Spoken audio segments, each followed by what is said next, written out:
NZ Aerosports, Icarus Canopies, now Gyro. That's right, we've rebranded, and Gyro is our next generation. It honours our founder, as that's the name we knew him by, but Gyro also marks the start of a new chapter. And not to be biased, but it's going to be fucking epic. Long story short, we're more us than ever, so if you're new to the sport, or even a Sky God Ninja Turtle, welcome. I think our valiant leader Lucy, Gyro's daughter, says it best. And we still got that fuck your attitude.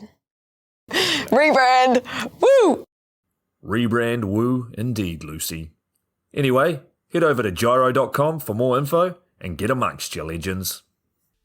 I was 19, broke, unemployed, and sold my girlfriend's canopy for drug money. So I thought I better sew her a new one. What a sentence, and what a story.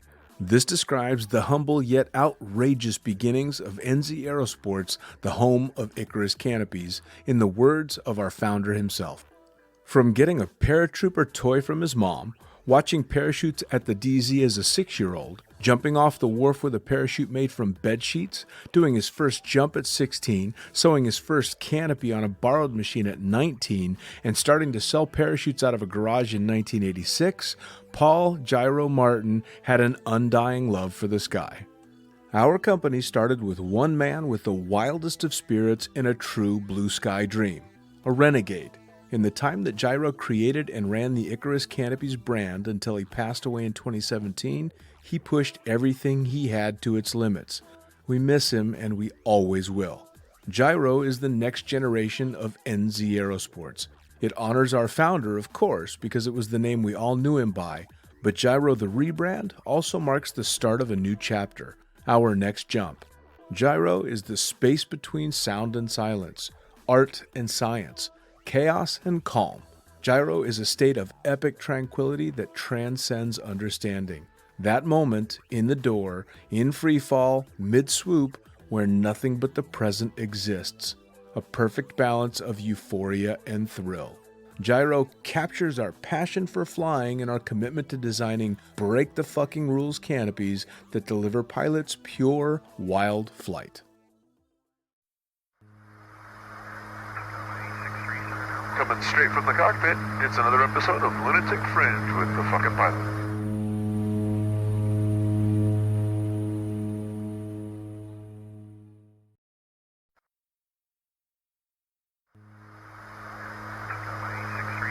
Coming straight from the cockpit, it's another episode of Lunatic Fringe with the fucking pilot.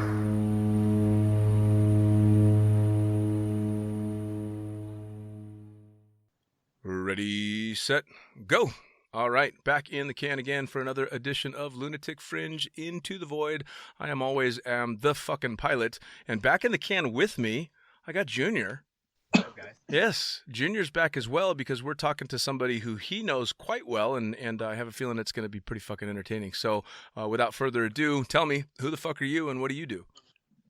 My name's Curt Bartholomew. What's up, guys? Uh-oh.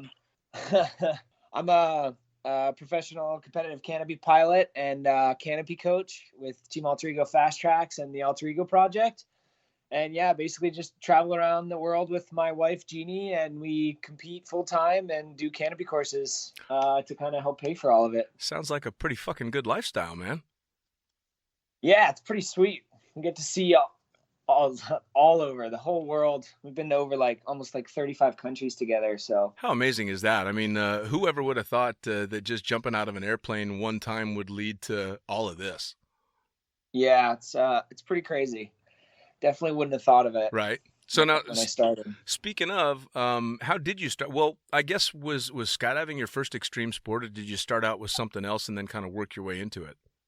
Yeah, it was definitely my first extreme sport. I was raised on sports. Like when I was 6 years old, I came home and my dad was like, "Hey, I signed you up for football." And then I played football, and then came home and he's like, "Hey, I signed you up for basketball."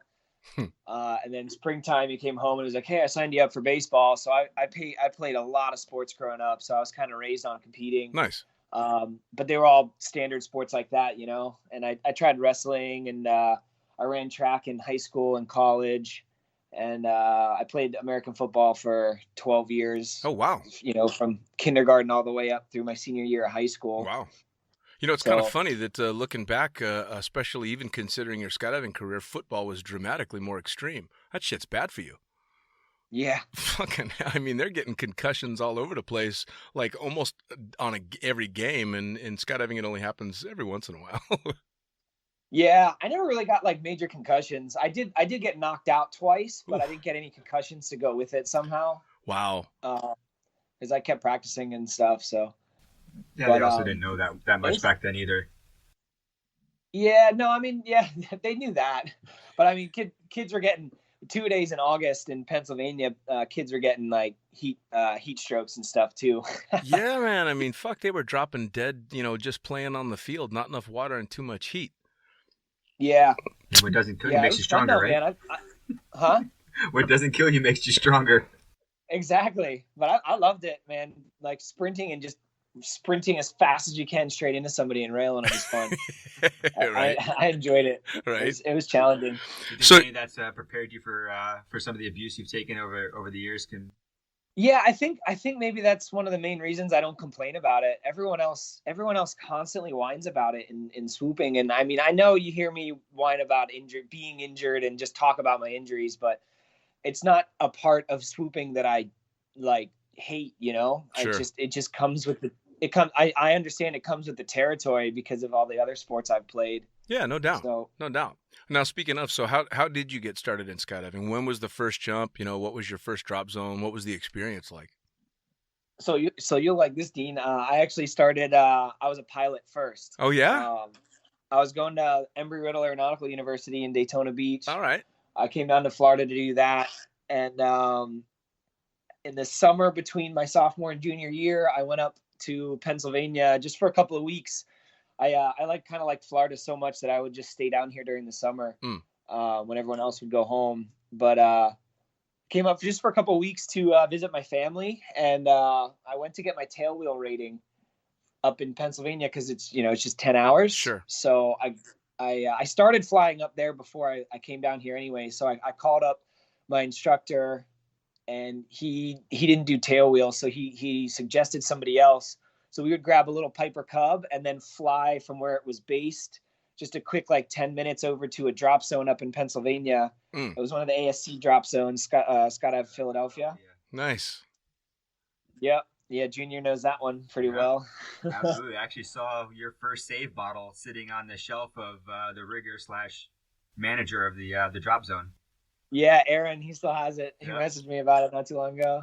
That's fucking cool. But so then I was doing my tail wheel rating there in between jump loads, and they would just radio up whenever they needed him during the week. So then we would land, he would go drop some jumpers, and then when he was done, we'd get back in the plane. So I hung out with skydivers for 2 weeks. I was going out to the bars with them at the end of the day and getting some wings and beer and shit. Sure. So it was a lot of fun. I was kind of introduced to the whole community before I even got into it, and I was like, man, this is pretty cool. Right.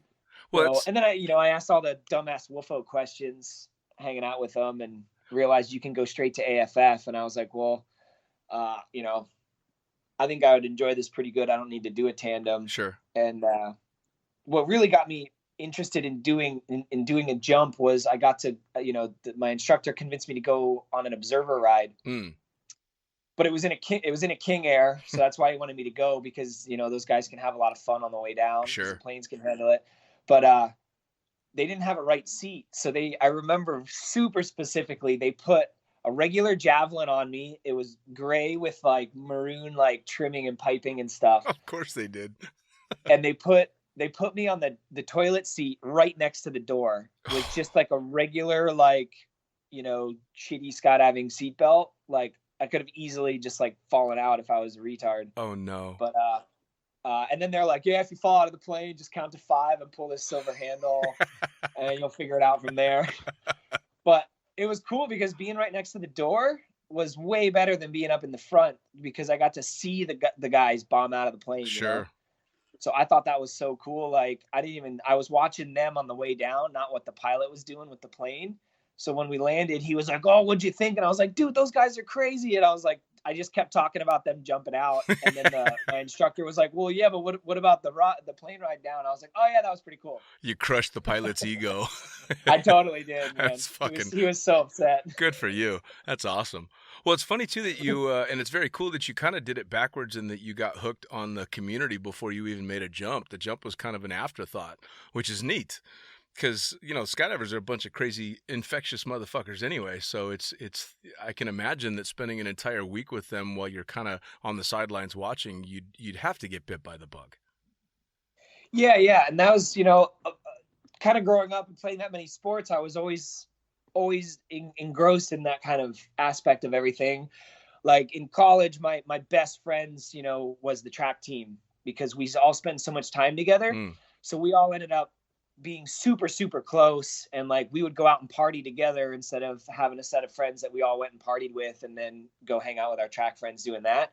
Like we all spent like the entire 4 years together. So it was kind of very similar feel. So sure. That's one of the things that drew me in. Yeah, I think that's all sports, though. I think all sports kind of have that bit of camaraderie, especially when you're in high school or even college and university and stuff like that. I think. Well, and especially as you push into something that's a little bit more rugged, so football for sure, but then you push into sports that have a little bit more, I suppose, risk to them, and you start to get that band of brothers mentality going on, because you just look over at the guy next to you who's jumping out of an airplane as well going, all right, well, he's got some fucking balls on him as well, and it's a very similar, you know, kind of feel to it all. Yeah, exactly. It's very cool. So you go out and your your first ever ride along is on a toilet, which I love. That's fantastic. And you punked out the pilot, so definite style points on that. So the first jump you went straight to AFF? Yeah. Cool. Yeah. And yeah, course was uneventful. You just kind of blasted through it. And did you know, like right away, fuck, I'm a skydiver now? Or was it, all right, that was cool, maybe I'll do it again? No, man, I was obsessed with it. I tried to do my all 7 AFF jumps in one day because I just loved it so much. And that day it was even out of a Cessna. Wow. Which was cool. But it kind of like I was comfortable in the plane, but also just like sitting next to like I remember being the whole door was clear, and I just remember kind of sitting there. And like being able to see out of the door that easily, I was just like, it was kind of intense, you know? Sure.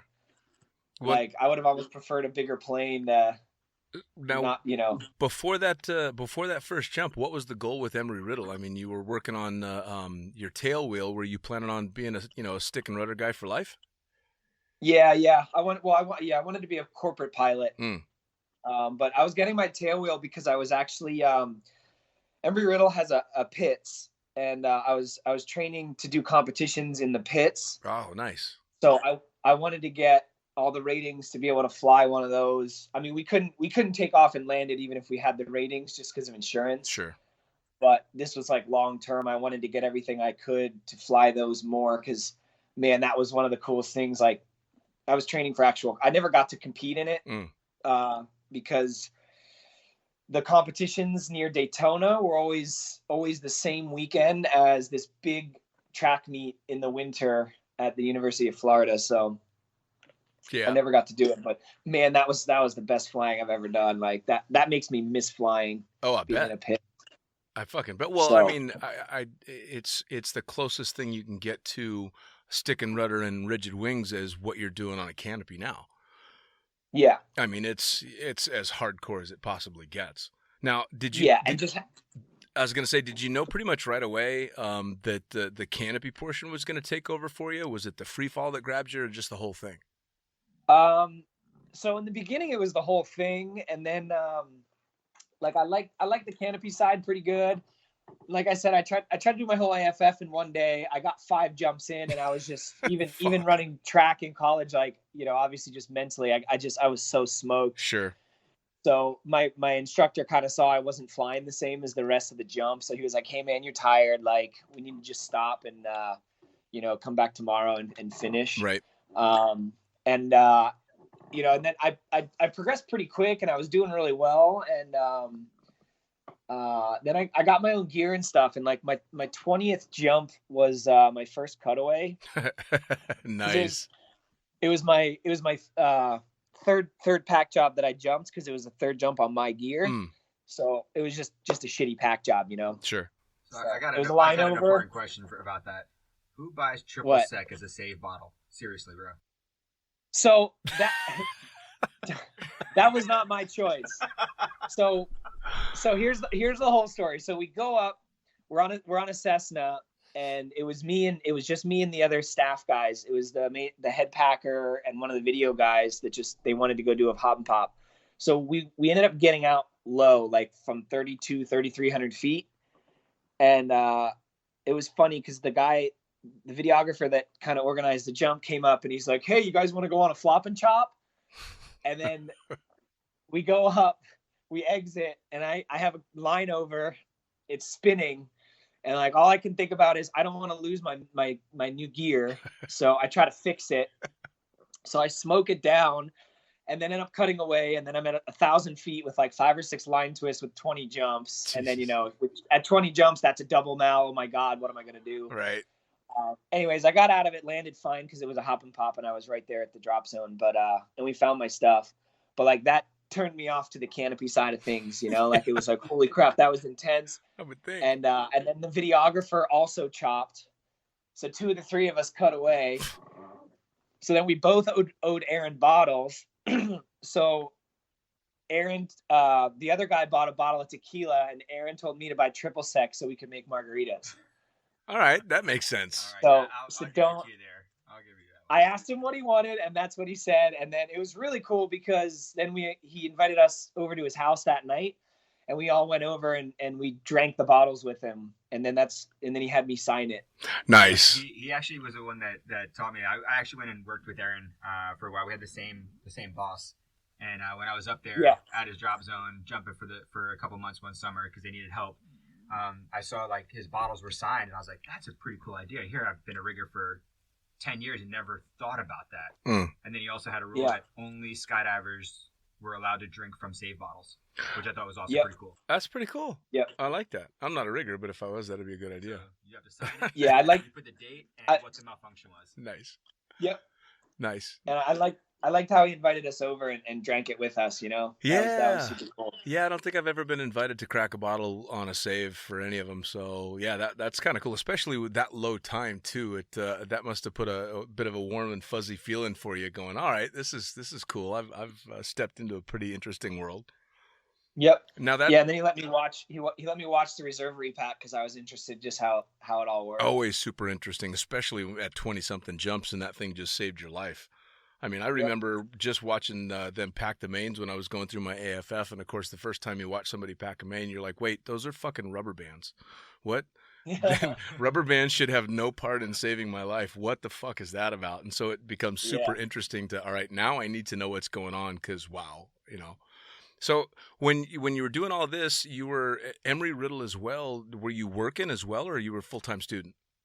No, I was pretty much full-time student. I didn't even have like a much of a part-time job because the being on the track team got me like not a full scholarship, just a small scholarship. But it was kind of just enough to justify me not working because I was considered it kind of like making money. But it is a job. Like even in the summer, I had to. I mean, it's college level track. You can't dick around. You gotta work your ass off. Right. So I would just get a job. Like I just worked for the school. Like I basically one summer I got to sit at the track to make sure that during the summer that only people that went to the school came and used it. So that was pretty neat. Oh, cool. And then I got an actual paycheck. So never a bad thing. Yeah. So as I mean, a lot of us skydiving took over in one way or another, and a lot of people that I've talked to left, either higher education or they left quite respectable jobs to go skydiving for a living. And then there's guys like me that just kind of transitioned from one weird life to another weird life. But for you, was it all right? Shit, I'm in this now. I'm a skydiver. I better find a way to make my way as a skydiver, or were you still thinking, all right, I can do both. I can have the normal world, and I can have this. So originally the plan was to do both. So skydiving kind of ruined flying for me. Plus some shitty flight instructors. I had some great flight instructors, and I don't mean shitty as in they couldn't teach, but they, being a flight instructor as on the career path, you have to do it. There's no way around it. Yeah. So they knew the information, they could relay the information, but they were just kind of dicks about it. And they just, they had to do it, and they just didn't know how to teach like the correct way. So it kind of ruined it for me, like, especially like, the instrument rating. Right. Like my instructor just was terrible at teaching, and like, he knew the information, he could relay it, but just the way that he did everything was just really terrible. And especially when it's something like getting your instrument training done. If you don't have an instructor that you gel with, you're fucked, man. It's a lot of shit to try and retain. And if your instructor doesn't know how to put it in a way that's going to make sense to you, it's almost next to impossible. Yeah, and I mean, he could relay it to the way it made sense, but he didn't really help me learn it. He would just get pissed and kind of bitch, So, oh God. I learned, especially as I came up and then got a lot more flying in. Of course, I was one of the lucky ones that got to skip flight instructing because I went into flying jumpers right away. But most of the instructors that I dealt with had, a couple hundred hours. They were barely out of student status themselves, just trying to get by. And so, all they wanted to do is start their career, and they're just in this never-ending loop of student after student after student. I couldn't even imagine. It's kind of like a skydiving coach. Yeah. Yeah, kind of. Kind of. Yeah, it kind of turned me off to everything. I was literally like a week away from my instrument, and I just canceled all the tests and the practical, and I was just like, screw this, I'm done. Like, I don't care. And I mean, obviously now I kind of regret doing that. I should have just done the damn practical, so I just had it. But whatever. I suppose I can't blame you though. I mean, you're talking about a shitload of money, and if it's something that you're not really passionate about, fucking hell, man. At least scrap it for a while, Yeah. So I still have like 200 hours of flying, and there was some other stuff with my school. Like I just kind of kept getting hosed and with instructors, and they were just pumping me for hours, and they kept telling the school that I needed more practice. And like I was about as good at flying airplanes as I am at skydiving. Like I was good at it. Like I was really good at it. And my nice instructors would tell me, and then the other ones that didn't have enough students that needed the money would just make me repeat stuff. Of course. So I just kind of got burned out really fast. Sure. So I ended up kind of like not quite like changed my major to like kind of flying off campus. My bachelor's is in aeronautics. Okay. And then I have airport management and air traffic control minors. Oh, wow. And a minor in air traffic control is just as good as a major to the FAA. Wow. And, if you have a degree in that, it's a big deal to them. So then I was going to go down the air traffic control route because I had a lot of friends doing that. And the people that it didn't completely stress out and felt like too much at work, like they loved it. And you make a shitload of money, and you have a lot of time off. Sure.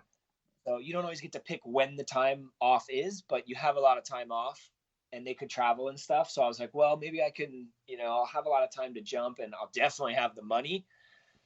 But then I got the runaround with the FAA as well. So I ended up not doing that because when you apply for that, you apply for a state, not a position, like a place. Oh, wow. A facility. So I only gave them Florida because I wanted to stay in Florida for jumping. And then they offered me Jacksonville Center, which is closer to Georgia than Jacksonville. It's in the middle of nowhere. Right. And I was really kind of hoping to get Orlando. I mean, you didn't want to go out and jump with Pac and Kathy on the border of Georgia? Yeah. It probably wasn't too far from all that, but I just didn't want to live in the middle of nowhere, Sure. It wasn't even about where I would jump. It was just living in the middle of nowhere. So I turned it down. And when you turn a center down, you have to wait a year. Or when you turn a placement down, you have to wait a year. Then you reapply, and they can't give you the same place. Like they have to give you a different facility. So the following year, they offered me Jacksonville Center again. Huh. So I just went up through the chain till I got to somebody super high up in the FAA, because everyone's like, oh yeah, that's not allowed. I finally got up to somebody super high up and like, oh yeah, that's not allowed. Our bad. And I was like, cool. So like, can I reapply in like the next batch in like 2 or 3 months? And they were like, no, you got to wait a year. I'm like, well, but you guys broke the rules. So how come you just took a year off my career? Right. Because of a mistake? And they're like, yeah, there's nothing we can do. Sorry. And we hung up. I'm like, fucking government agencies, man. So at the same time, I had like started working as a videographer because I couldn't get a job anywhere else Right. because I had a bachelor's degree and they knew I would just piss off as soon as I got a real job. Right. So I was going to these group interviews at like PacSun at the mall with these like 14-year-old kids, and they would get the job and I wouldn't. Oh no. It was like soul crushing, dude. It had to be. And then so then I didn't want to work in skydiving. Like I didn't want to do that because everybody I was around was burnout, had no money, never fun jumped. And like, I was like, I don't want to do that, man. I want to have fun and I want to go charge. And, I kind of started I was really good at free flying in the beginning. Like that, I was like kind of naturally talented at, but I sucked balls at flying canopies. Like I was terrible. That's about the time I met you. Huh? I said that was about the time that we met. Yeah. I was super sketchy doing dumb, I was charging hard trying to learn how to swoop. I was just bad at it, right? So, and I was on like Crossfire 2s, which you have to roll out dirty low, and like I knew how to get the power band because the guys that were teaching me, I knew where the power was in swooping, but I had no idea what to do with it. So it was like I looked really sketchy. Like I was somewhat in control, but it just looked pretty crazy. But dude, to this day, if it's anything other than the modern canopies that you guys are jumping now, where the swoops are starting about where I'm flying fucking jump run, it makes me nervous as hell. Yeah. If I see somebody on an old stiletto now, it freaks me out. I can't watch. Yep. I have to turn away. I'm like, no, that's fucking way too low. Yep. Yeah. So like. But yeah, so I started working as a videographer, which is great because I could still mess around, and because I was like 146-7 pounds, so I was kind of light, so I could free fly with the tandems, and I learned to do it just by like taking docks and then flipping on my head and like carving and doing stuff, and then eventually I could carve on my head and do all this crazy free flying without camera wings, because I didn't like camera wings because they messed with my swoop afterwards. So I got to at least get paid to learn how to swoop. And then I was still waiting for the whole air traffic thing. And then, that just kind of got ridiculous and whatever. So you were one of those camera flyers where the last part of the equation is shooting the actual video. Well, okay. And that being said, like I was also really good at that. Because if obviously you've kind of seen the way I was raised and stuff. If I do anything, if I decide that's what I'm going to do, I fucking get good at it. Yeah, absolutely. Like you don't, growing up, I was taught like, you don't half-ass shit. Sure. If you half-ass shit, go sit in the corner. Like, don't even do it. You're right. You know what I mean? Like, why would you bother doing something and not actually putting effort into it? Like, that's just a waste of time. So, I got really, like, I would free fly and stuff, but I would make sure I got really good shots. And, if I was trying something new, I would go do a spec where it was an unpaid video and I just got a free slot to try to sell it. Now, looking back at how you were raised coming up through sports and all that, and with football and everything, and always trying to do stuff the best that you could, as this is all happening and you're making this big transition, now you're shooting videos and doing the swoop and stuff, what do mom and dad think of this? They weren't super stoked. I mean, they liked the skydiving. Like I went home to them and I was just like, hey, I'm like, can you guys sit down? I want to talk to you about something. And I was like, hey, I wanna learn how to skydive. And they looked at each other and then they looked at me and they're like, yeah, okay. And I was like, wait, what? Like, what do you mean? Like I was expecting this big argument, like, this thing, and they were like, no, we were kind of wondering what took so long. Wow, nice. They knew I was gonna do it because of the flying and the aerobatics and stuff, and they were just kind of like, obviously they had prepared themselves. Sure. So they liked the fact that I was doing it. Like, they didn't think skydiving was like super dangerous or anything, but they knew it was coming. But like they did not want me to do it for a living, you know. Right. I ended up spending like 30 grand of my student loans on skydiving as well. But it was basically just like what I would have been spending on flying. Right. I just went and took, you know, so I would have had the same amount at the end anyways, probably more. But so I had $180,000 of student loan debt. Oof. And then they were like, yeah, no, you're not going to do skydiving for a living because you're not going to make any money. So how are you going to pay these back? Right. And I'm like, but, so they weren't super stoked about that. And, you know, there's no retirement plan and blah, blah, blah. Right. Like working for the government, you have good benefits and all that. So especially my dad was not super stoked on that, but kind of backtracking just a bit, like in college, I became the vice president of our skydiving club. So then the president came up to me the one year in my senior year and he was like, hey, let's go to collegiate nationals and compete in free flying. And I was like, oh, that sounds fun. Nice. Yeah, let's go do that. So I went and I did it. And we had like no training together. We had like literally 5 jumps of training together. Awesome. And we went out and we did the 2-way free flying and we ended up coming in second place. The guys in first place were a U.S. Air Force Academy team. They were a team for 4 years, their whole college careers. They got, you know, paid training. All their gear was free. They got tunnel time for free. Third place was another U.S. Air Force Academy team. They were a team for 2 years with the same benefits, and we beat them by a single point. Oof, that hurts. And it was crazy because I was sitting there watching the live timing and the live scoring, and literally, I think we got scored after them, and I flew up and took a hand to foot dock and a sit fly, and as soon as I grabbed it, the screen froze for that, you know, for the times up on the last jump, right. And I was like, holy fuck, did we just get second place? Like we didn't tie, we got second. And then it was cool because then I was like, holy shit, I didn't realize you could compete skydiving. Right. Like this is nuts, right? I was like, this is crazy. And then obviously I kind of started gravitating towards swooping because I didn't need a teammate and I could train on my own. Sure. Because I was jumping way more than everybody else. And I was way more experienced than the guy I was jumping with in free flying. I mean, he did an awesome job too, and he definitely saved our comp because I fucked up once and kind of corked out, and he saved us getting back together. But you know, it's just hard to find people that are that into it. You know, I was doing 600 or 60 jumps a month, so I was doing like 750 jumps a year.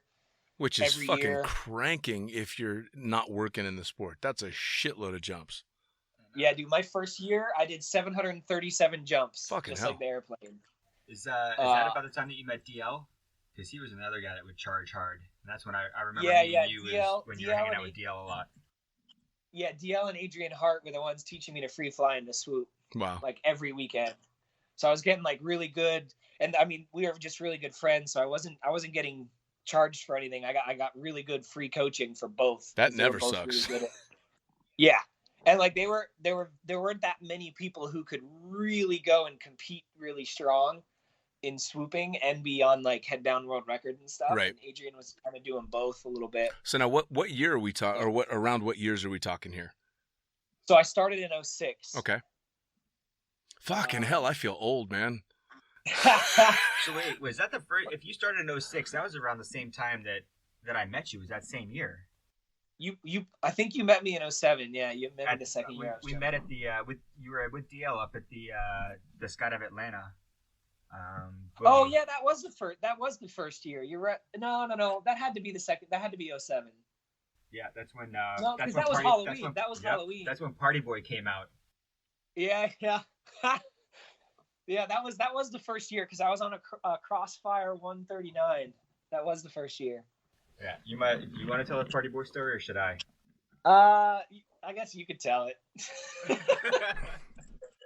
So here comes baby Curt as a skydiver. You know, he's only been jumping for the first year or so, and he shows up to this boogie, and it's a Halloween party at Skydive Atlanta. Skydive Atlanta was known for its Halloween parties. He used to always bring out like a cool amusement park ride to do like either the Gravitron or the teacups or something like that. everybody would get dressed up, and I got introduced to him through our buddy DL, and here we are, we're hanging out and everything else like this, and next thing I know, a boombox gets turned on and Party Boy comes out. If you remember Party Boy from the Jackass days. Curt rips off his tearaways and he starts dancing to the music, and Party Boy was born. Awesome. That's Fuck yeah. I had the full getup, man. The tearaway pants, the thong underneath. It was awesome. That's fantastic. So very few people have known Curt about that long. So every once in a while, I'll just, what's up, Party Boy? How's it going, man? Awesome. Yeah. And You'll see a couple people that know me from back then every now and then just throw that on a post, and no one knows what the hell they're talking about. That's fucking cool. That's the nice thing about skydiving, though. It's like you don't see each other for a long period of time, especially with swooping. And that's the one thing that I think sets swooping aside a little bit from the other disciplines in skydiving is I think we're a little bit closer niche of a group. Like we don't see each other for a while. We show up and it's right away, hey, how's it going? What's going on? And you're right away back into the old, throwing shit at each other Sure. and just having fun, Well, now, so if we're talking about 06 when all that was going on, I'm assuming that this is about the time you're like, all right, fuck, this is it. I'm gonna start going balls to the wall for this.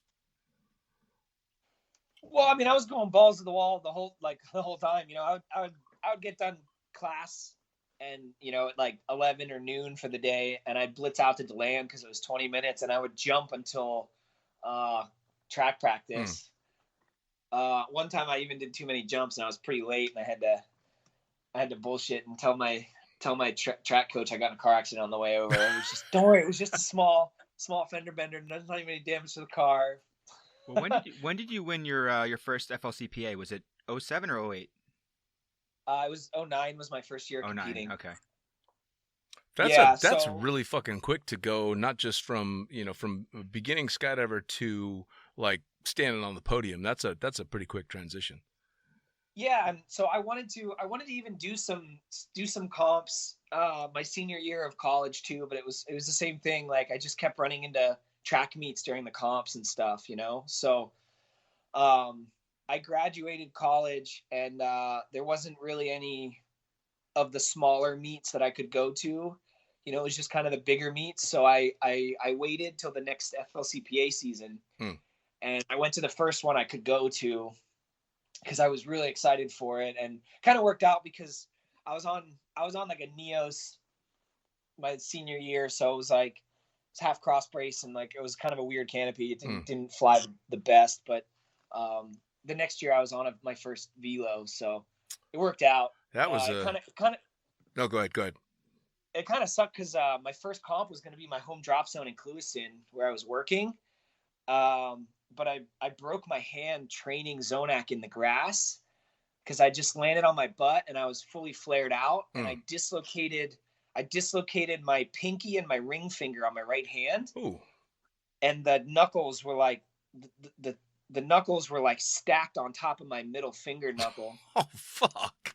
And I freaked out, and I'm like, I can't handle my body parts being in weird places and weird angles. Like I can't do it. Right. Like it freaks me out, man. Like, oh yeah. This is coming from somebody that has this happen a few times. Dude, shit needs to be where it belongs. Right, like, yeah. I'm not gonna let it stay there, right? So I grab it, and I'm like, I have a pretty solid understanding of how joints all work and stuff from all the injuries I've had in the past. And I grab I grab them and I put them back in, and then I'm like, oh crap, that worked, sweet. So then I remembered, shit, we have 2 doctors here on the drop zone jumping. So I went over and showed them, and they were like, yeah, that's definitely, you broke your hand too. So I went and got x-rays, and they're like, oh sweet, well you actually set the bone perfect too without realizing it. So just, you don't even need a cast, just chill and be careful with it. Right. Yeah. Right. Yeah, no. So then a couple of months, a couple of weeks later, I had an opening, and I was using full RDSs for all my jumps at terminal. So I kind of had a shaky opening on my velo, and my hand hit my still cam on my DSLR really hard and just broke it, like really bad. Oof. So then for the first comp that I was supposed to do at my home drop zone, I'm in a cast, And I walk up, it was funny, I walked up to Albert, and I was like, hey man, I really wanted to do this comp. It was supposed to be my first comp. It was at my home drop zone. I was really stoked, but I can't because of my cast. And like everyone saw me still jumping because my toggle fit over my cast. Of course. And I figured out I could pull with my pointer finger and my thumb. So I could, and I was still swooping. I was just doing harness turns and then putting my pointer finger and my middle finger up in my lines above my rear riser. So I could still use my rears because I seen pictures of JC Colclazier flying like that. So I was still swooping, but I'm like, I don't want to do the comp with a cast. That's kind of stupid. Right. And I'm like, Albert, don't worry, I'm gonna be at the next one. And Albert's like, yeah, whatever, and just like walks off. This like, I'm never gonna see this idiot again. This is Birchtold? Yeah. I fucking love him. Yeah, he's just like, yeah, whatever. Everyone says that shit, dude. Like, right. especially staff at the drop zones we're at. Sure. I'm never gonna see this dumbass kid again. So then I healed, cast came off, went to the next comp, did that comp, came home. I can't remember if it was after that one or the second comp I ever did. I broke my hand again. Oof. Because just, it was healed, but it was still weak. Sure. So the third comp I did, I got 10th my first comp, 5th my second comp. Third comp, I went and showed up, and it was at the farm, Yeah. And I wouldn't have been able to do this anywhere else, but because Hans is awesome, he let me do this. I show up with a cast on, and everyone's like, "Oh, you're not competing, are you?" And I'm like, "Yeah." Like, why else would I be here? They're like, "Well, you have a cast. Like, what are you gonna do?" I'm like, "Well, I'm gonna take it off." Like, what do you mean? What am I gonna do? Like, I'm competing. Like, I'm over this crap. So I take my cast off. I tried to make this like little mini one with this extra material the doctor gave me, but it didn't work. So I competed without it with a broken hand, and that was the competition I won. It was the first one I ever won. Nice. Now the real question is, do you turn left or right? I turned to my left. Okay, so at least you weren't having to hang off the riser on your broken hand. I still was. Oh, fucking hell. I back, especially on 270s, back then I was hammering both my risers down for the whole turn, and I still did it. Oh, wow. And this was flying a velo. Yeah. Well, and back then there wasn't a badder fucking wing out there. Those things were amazing back then. Yeah, for sure. And I wasn't even on comp velos for that season. It was just a standard regular 90 velo. Yeah, well, I mean the comp velos hadn't even come out yet at that point. Well, and and the only people yeah, that were I guess probably you're right, the only people that were probably jumping were probably the PD boys. Well, and with to their be, secret wings. Yeah. to be perfectly honest, unless you're an accomplished swooper, a fucking velo is an amazing canopy. I'm never going to fly anything other than a velo. My 96 does me quite well, makes me look dramatically better than I am, and it's got a lot more room for forgiveness for me anyway. The canopies that you guys are flying, holy shit. Yeah, as the Icarus guy, I'll keep quiet. Junior knows I still use a comp velo for zone accuracy. Nice. Yep. Well, they're fucking. I'll throw my Peregrine in if I need it for the conditions, but otherwise I prefer the velo. I just won gold medal in Zonac and nationals with it again. Nice. Congratulations, by the way. I was following all that. That was very cool. Thanks. That was a brutal comp for me, but I was pretty injured for that. Yeah, I wasn't able to make it back. I heard the winds were quite interesting as well. Like starting like the day after a hurricane, and the first load went up, and it was sketchy, and people got hurt and everything. What I thought all you crazy fuckers were doing downwinds in the hurricane. No, he did. Yeah. The winds were sketchy in the morning, and they were like 30 some knots, but the meet director waited till the proper time. He put us up because he just wanted one round on the first day just to make it easy over the weekend on everybody, so we weren't having to hammer out like 5-6 jump days. Sure. But no, he waited. It was like 18 knots where it mattered for the first load. The people who got hurt just fucked up. Like, it had nothing to do. A bunch of people were complaining about the conditions and all this weird dropout and stuff, but the conditions were fine. It's a U.S. Nationals that selected a team for 2 years, and it was the first round. Like, everyone was really nervous. Sure. And they were messing up, and you know how it is. It's easy to just want to blame some other stuff. Oh yeah, man. You always want to point the finger somewhere, just at least when it first hits, and then you can sit down for a little while and go, all right, maybe that was me. Yeah. The first round I went up and I was on a 61 at a 3.5 wing loading, and I was pretty injured.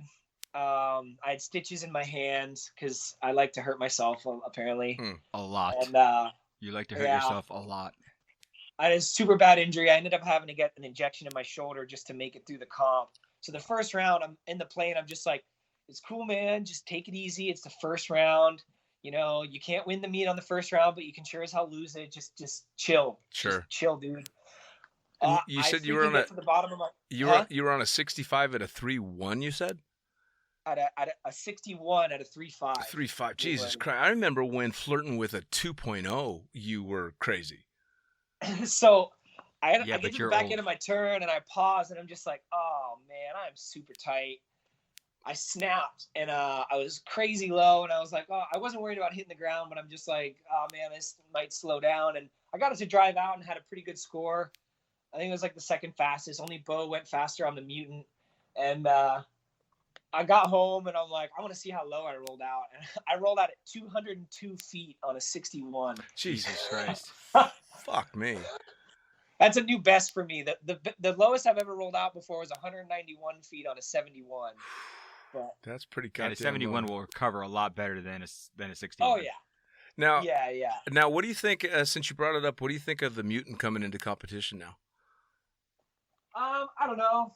I mean, everyone seems, it's definitely fast. But everyone just seems to struggle to control it. A bunch of the guys started doing really well, but then they'll zero, even if they do well in one comp. It's a fine line, wouldn't you say? Yeah, and it's just, you get away with it for one comp, maybe two, and then the third comp you get zeros. So now, I haven't seen anybody even do 3 comps in a row and not zero. Do you think that if this gets dialed in, somebody just fucking gets its number and has it down, do you think it's going to give them an unfair advantage? I mean, it's hard to call it unfair because we can all buy one. Sure. The only thing I think that should happen with this kind of stuff is, and it's never going to, but I don't think they should be allowed at FAI meets unless everyone can buy them. Yeah, I mean, kind of with something like that, it's almost when you're tossing in something that potentially has the potential to be so much better without necessarily changing the skill set of the canopy pilot other than learning how to fly that particular harness, that I guess unfair is maybe not the right word, but it definitely could give you an advantage. Yes, it is an advantage. Yeah, I mean, and I think it's unfair if it's not available to to buy. Like now that being said, you can't just go, buy a Mutant if you're not ready for it. You have to, and just like the Peregrine was and the Petra was in the very beginning, like you should be able to, it's not like they're just going to give one to any pro swooper. Right. That's fine with me, but it's like when it's just straight up not available, and it's like here the 4 or 5 of you can have this way different technology. Even with the sail wing, the Schumann sail wings, it was kind of the same thing. Sure. It was only like 1 year or a year and a half on the Petra with Nick having it, but it was 2012. It was only a very small group of people, and I was lucky enough to work my ass off to get into that group. Sure. But I was fighting, tooth and nail to get in that group. It was a huge difference between the two wings. Like you'd look at the competitions in that year, and you had the people that were on the all-sail wings, on the Petras and the Peregrines, or I think at that point they weren't even the Peregrine yet. They were the XP or something like that, and it was a remarkable difference between that and the conventional wings that we're used to, the JVXs, the Comp Velos and that stuff. Well, I mean, it's almost, at least in the way that I see it as an outsider from the swooping community, it's almost like a swooper's version of performance enhancing drug. Either everybody gets it or nobody gets it. You can still beat them, and that's how I got the Peregrine, because in 2011 at the end of the year, the first meet, the Peregrines really actually were kind of released in. I won the meet on a standard velo, not even a comp velo, but for going fast, I actually prefer the regular velo if I'm trying to do full power, and I prefer the comp velo for like zone accuracy and freestyle. But anyways, that's a kind of different conversation. Sure. But so I beat the Peregrines and the Petra that were at the comp. Still didn't get it. I got offered a sponsorship over that and a role in testing the Peregrine, which was really cool. Sure. But then at Nationals, 5 months later, I did it again. I won Nationals. So then it was like, okay, cool. You need to be a bigger part of this testing and development. And then it was like, I still had to fight for a Peregrine at the World Championships in 2012. Wow. They didn't want to give it to me. And I mean, PD wanted to give it to me. There was just, just like everything, there's politics. Like it's skydiving. We're all paying to go, but there's still politics. Sure. Which I understand. It's a part of the game, of course. I could have gotten rid of the politics and joined the factory team when they asked me, but I decided to do my own thing on my own team and see where I could take it. So I kind of, put myself in that position. I couldn't turn around and complain about it. I just worked my ass off to make sure I got it. So anyways, the consolation was you're going to get this Peregrine 2 weeks before the World Championships. So I only have 2 weeks to train. So I only had 60 jumps coming into it. And I didn't even know. Luckily I bought a fly site. So I at least figured out how high to start the turn on. Cause it was, I went out and was doing weird stuff on it. Cause we didn't understand those wings back then. Sure. And it was like, we didn't realize when you load them that heavy, how much higher you need to start your turn. Oh man. So I figured that out. But in the whole comp, I was just like, I didn't know where to be. So I would just kind of get to where I thought I should be and not look at the gates until I rolled out. And then okay, where are the gates? Oof. What do I have to do to get through them? Wow. And luckily it worked. Somehow I made it work. And on one of the fastest wings ever made, and you're going, all right, where's the gates? Fuck. Yeah. But the thing is that everybody was having those issues in the beginning with it. Like we watched some of the guys from the PD factory team who have been flying that wing and testing that wing a little bit longer than even Curt had it, and you'd see them, they'd come in and they'd dig on it, and there was nothing to dig on, and they would go crashing. Oof. Yeah. Oh, the rears were so heavy and they were so powerful that people had really long rear risers and they were slipping on the rears because you had to pull so hard and they weren't used to it. And they'd slip and hit the water. Gee, well, and I'll tell you what, I mean, again, just from an observer and a fan of it all, the wipeouts, the fucking chows that went along with stilettos and then up to the game with velocity. Fucking hell, man. When you guys eat shit on these canopies, it is nothing shy of epic. Life or death. Yeah. Life or death. No, it really is. I mean, you gotta learn how to crash. I mean, it's like skateboarding, like I have a very specific body position the entire time I fly because I'm literally ready to hit the water even on a good swoop because you just never know. I have a video from massive dropout at a drop zone near trees where I came in on a 3.5 second recovery arc and just hit the water because the last 15 feet I just sunk, Sure. And it was a comp round, so I didn't go to toggles because I was trying to save it. You just never know when you're going to hit. So, and I do a crashing seminar sometimes when I'm coaching, when I have time or during weather and stuff, because, you got to learn how to even just slide in your landings. You got to learn how to land from distance runs. Because if you do a distance run right, it looks like it hurts, but it doesn't. Sure. You can do 50 in 5 days and you won't feel anything because you're landing properly. Right. Yeah, I do the same thing, but all it takes is one bad one and you're hurting for a week, 2 weeks. Exactly. Well, see, and that's exactly. And again, it's funny to listen to this from somebody that's a mediocre swooper at best, because I've never had to think, "Fuck, how am I going to slide this landing out?" Because I'm never going that fast at the end of my swoop. Yeah, but you don't even have to be going that fast. We'll teach if we can. I'll even teach the sliding in part to people that aren't swooping that have 30 jumps, because if they ever screw up and land downwind, sure. People don't know how to do it and they'll stick their feet down. And especially in Florida with how sandy the soil is and soft and catchy, you snap your ankles.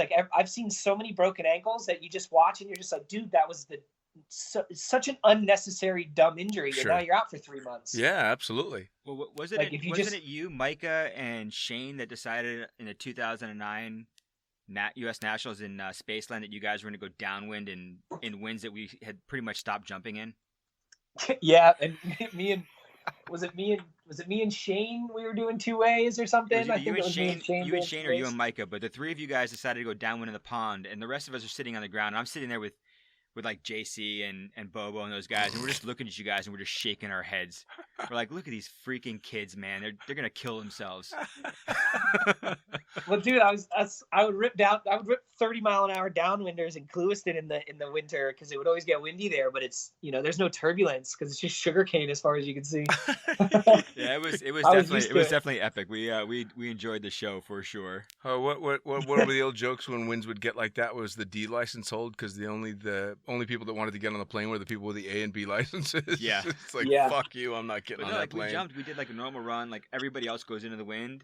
And then these three retards, and I love all three of them, decide to rip one downwind, and I'm like, fuck, here we go. Man, oh man, oh man. That was the same crew that decided to start Alter Ego as well. Nice. That was the idea. It was me, Shane, Micah, and Warren Cleary. Nice. We tried to get on the expansion project for the factory team, around that year, the beginning of, when was that? The end of 2008, I think it was. Yeah, 2008, 2009. And none of us made it. And so then we were like, the first year we were competing, we were like, well, if we can't be on their team, let's just start our own team, and especially Micah, he was the spark for it because that's how that guy was. Oh yeah. I mean, nothing was too daunting of a task for that guy. No, hell no. He's just like, well, why can't we do that? That's stupid to think we can't do it. So let's go do it. Well, and that being said, we're talking about a guy who, as we speak, is in fucking outer space. So yeah, exactly. Anything that guy set his mind to was gonna goddamn happen. No, but it was so awesome and empowering to have a friend like that, because when he would say that, you would be like, you know what, you're right. Why am I thinking like that? Yep. Like, why am I thinking the opposite? Like, that's a stupid way to think. Yeah. Oh yeah. No. And it is. I completely it's like, agree. even if you completely fail, like, at least go try. Yeah, absolutely. That was my introduction to Micah Couch, was watching that. That's awesome. And I walked up to him, I was like, man, that was really fucking stupid, but nice job. Yeah. Hey, dude, come on. He got me a job in DeLand in like 2009, and I moved up there because I had started the team in South Florida, and Micah wasn't on it in the first couple of months, just because with the separation, it was hard to get him to actually like do anything, just to commit to it, and I mean there wasn't really much he could do. And so anyways, he got me a job, so I moved up there. And so then I almost got fired within the first 2 weeks because of all the dumb crap me and him started doing. It was like, we were just doing retarded 2-ways, ripping through the hangars. And then like we would do opposing 2-ways and land in the P's and stand it up right next to each other. And like the manager just lost his shit. Yeah, I can imagine. Like I would typically be the one to go downwind, but then I would still stomp it out and stand it up in the pea gravel. And then I would get in trouble because I was going downwind. And Micah did a right turn and I did a left. So we started doing these other 2-ways where our base legs were flying at each other. Oh, and we'd flare still in front of each other, cross over on fronts. And he would do a right turn and I would do a left turn. So we'd come back at each other. And it was my job not to hit him. And they were the sickest 2-ways ever, though, still to this day. And like, I mean, as long as you guys were safe, it was so one cool person's job to, avoid the other one. I like that. All right. Yeah. You're supposed to not kill us. It was so crazy, though, because, like, I mean, you just think, like, even now I'd be, like, almost, like, slightly hesitant to do it. And we had such low experience to even try that stuff. Well, yeah. I mean, but it was just like, dude. And he was just like, yo, let's go do this. Like, why can't we do that? It's just like, I mean, like, duh, it's easy. Let's go do it. Well, there's something. And then it was. There's really something to be said. Yeah, there's something to be said for not knowing you can't do that. Yeah. I didn't know I couldn't do that, so I fucking did it. you know? And just to have the confidence and then just sit down and like, of course, like, I didn't just go send it. Like, I would sit down and like I knew the bail points, when it got to a certain point, you just bail, which of course we did. Like, sure, don't get me wrong, it didn't work. It might have worked on the first one, but of course that was probably pure luck. We had them dialed in after a while, but you had to bail. We almost killed each other a couple times, but it wasn't almost killed each other because we didn't get that close. Right. Like, I aborted when I needed to and that kind of stuff. But they were some of the coolest swoops I've still ever done. And like, I'd come in like just going straight at him and just carve away, and we could get a couple feet away from each other, like body wise. And like it was crazy stuff. I have a freaking scar on my wedding ring finger because we were doing 2-ways just like that. and he would do blind man switchblades and geek me. And then, he's going to toggles right away, so I would catch up to him. So on one of them, he was geeking me, stayed perfectly straight the whole time. And then when he turned back around, dipped a hip and carved right in front of me. And since he goes straight to toggles, obviously I was going to go a lot farther than him. And I just saw him like just bend over, and just brace for impact because he knew I was coming. Fuck. And I had just enough toggles to rail my toggles and pop up over him because it was just all so quick. Right.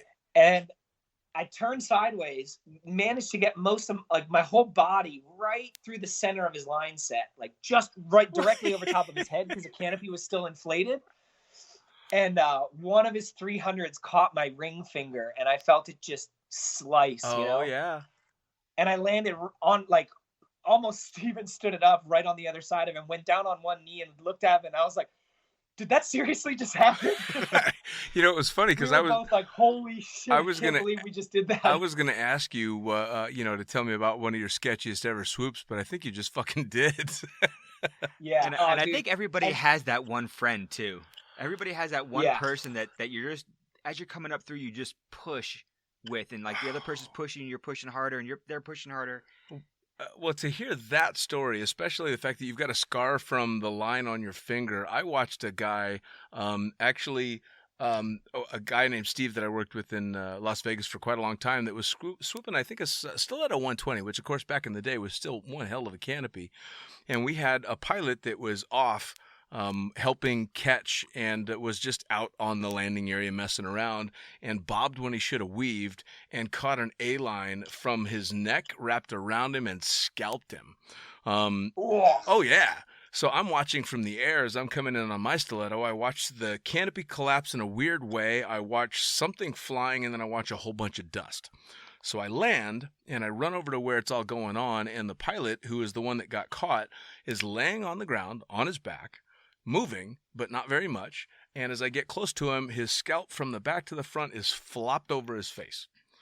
Oh, God. Oh, yeah. I have to grab the hair. I lift it up to look him in the eyes, and I'm like, you're alive, right? And he's like, yeah, I'm all cool. Don't move. And laid the scalp back down. So the fact that it was just your finger, fucking hell. Yeah. It had to be somewhere around 2003 to 2004.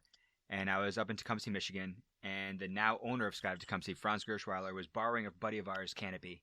And this was my first introduction to what a line could do. Oof. So he's coming in, he does a 270, he goes to stab out on toggles. One toggle catches at the ring, the other one goes all the way down. So he basically does a 90-degree turn into the back of a Cessna 182. The lines cut into the trailing edge of the flap. Yeah. About 8 inches, and there was 3 lines that had cut in. He took the airplane, moved it off the blocks, but he literally, I watched the lines, and I'm looking at it, and there's these jagged lines in the back of this flap, and the lines didn't break. And that was my introduction. I was like, holy shit, these lines can really fuck you up if you're not careful. Shit ain't no fucking joke. And you went through Micah's lines. Yeah. Dude, they cut super deep into my finger, man. It freaked me out. It didn't hurt much. I just felt it burn, Sure. It was crazy. Luckily, because it's line burn, it cauterized it and it wasn't bleeding, but it was gnarly. Well, and the funny thing was, after this kind of the scar formed, Micah was looking at it. And he's like, I have the exact same scar in the exact same spot on my hand, because he flipped a Jeep and like degloved his whole hand and even cut some of the fingertips off of that hand. One of his fingers. Wow. It was like middle finger. the same finger, like identical. It was really weird. That's got to be like your favorite scar. That has to be. Yeah, dude. For real. I mean, fuck it. I mean, everybody's got their scars that they kind of dig, but that one, I mean, especially attached to that story and that guy, that's fucking cool. Yeah. So, yeah, definitely. So he was part of Alter Ego basically from the beginning. What year? I mean, Alter Ego's been around for quite some time now. Yeah, 2009 now. So literally, like right now is our 10-year anniversary. We're getting ready to start posting about it and celebrate it because it's like exactly right now. Man, time fucking flies. And you guys have had you guys have had some come, some go. You guys have had a bunch of different members over the years, huh? Yeah, not a whole lot of in and out, but yeah, we've had some bounce in and out and stuff like that. But so, you're the tried and true. You're the OG in that team. You're the only one that's still kind of around from the very beginning, huh? Yeah, so in the very beginning, it was me and my buddy named Jake Carlo. He was a base jumper and a wingsuiter back then. He was like one of the few wingsuit and like kind of instructors around. And he got out of the sport for a long time at one point. But we were trying to. I was base jumping back then too, so we were trying to make it like a multi-discipline thing. Sure. But yeah, then when I moved up here, it was literally like we started it like this time of the year at 09. And then I moved up in the beginning of 2010, I guess it was. Nice. To DeLand. And that's when Jeannie and Micah got on the team right away. So it was me, Jeannie, Micah, and Jake. Now, when did the or I should say, how did the alter ego come about? Why that name? So it's kind of I guess a little bit funny. It's random. So we were trying to think of a cool name. Originally, like we had this idea that we were going to call the team Vertical Horizon, which was kind of lame, but because you're swooping, you dive at the ground, blah blah blah. But I was like, I want a better name. That's kind of stupid. So we were trying to think, and then me and Jake were talking to the Hard Rock hotels and stuff down there. They were going to sponsor us, buy us canopies. We had these cool stunts that we were planning on doing, like jumping off their hotels in Miami and me swooping the shit out of the buildings and stuff and whatever. But as that was kind of going, this energy drink company based out of, I think, Miami as well, is called Ego Energy. And they were like, yeah, we want to sponsor you guys and give you money and stuff. We're like, sweet. They're like, we just, you guys need a good name or a better name. I don't know if they knew the name we were kind of going by. I can't remember, but they're like, we just, the whole board and the CEO loves it. Just come up with a cool name. And we're like, awesome. So I'm like, we spent like a couple weeks and couldn't think of anything cool. And we're trying to incorporate Ego Energy into the name, but that's not a very good word, right? That's a pretty negative word if it's a team name. So I'm like, I don't want people to look at it, in a bad way. Right. So then eventually I came up with alter ego, and I'm like, oh, that's perfect. Cause most skydivers, their alter ego is their skydiving life on the weekend. Sure. It's like night and day. Or And their that'll drunk work name. great for coaching. Cause back then I was free fly coaching, cause that's what I was good at. I hadn't really done much in swooping, obviously. So I was like, then we can call it the Alter Ego Project. You come get coaching and we help make your alter ego better, right? Nice. Your other life better. So I was like, man, that's really catchy. I like that.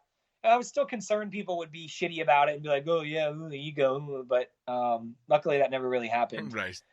So, well, and then the best part is, so then we go back and we're so stoked. We tell the company like, oh yeah, we're gonna call ourselves Alter Ego.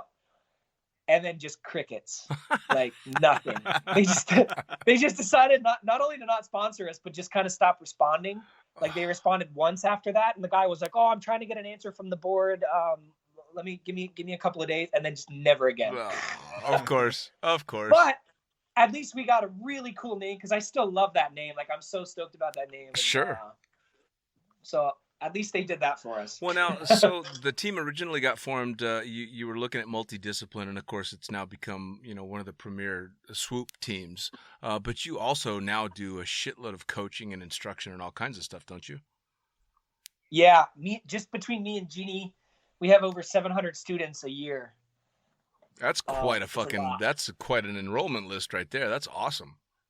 Yeah. So we have, and then we have a small group of instructors that we're really close with that coach for us. So now somebody's looking for coaching, and they're going to turn to Alter Ego. I'm assuming that you're literally basically out of student status all the way up to I want to compete.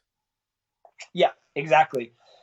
We have like four basic courses that have nothing to do with swooping. Plus then after that, air-to-air coaching that has nothing to do with swooping. And then all the way up to, hardcore competitive coaching. We coach XRW, team swoops, flocking, sure. Basically freestyle, anything with a parachute, we coach it. We have courses for. I used to run a lot of camera courses as well for different stuff I obviously was a tandem videographer. Sure. I even did a bunch of 4-way video just out of college sure. as well. My second comp ever was a 4-way belly comp as the video guy, which we won. So awesome. Well, and being able to pass on that knowledge is a big thing too, but especially if you are, gauged towards keeping people safe and then giving them the correct way to work their way up. And one of the things that I saw. Yeah, and Oh, go ahead. Sorry, go ahead. No, I was going to say one of the things that I saw that you guys were doing was, as a tandem examiner, I saw you guys doing some tandem stuff, and that's something that I've been doing a little bit along the way as well, because a lot of tandem instructors come up through and they start becoming tandem instructors at 500 jumps, and they don't really know a whole lot about how to fly a tandem wing and how to properly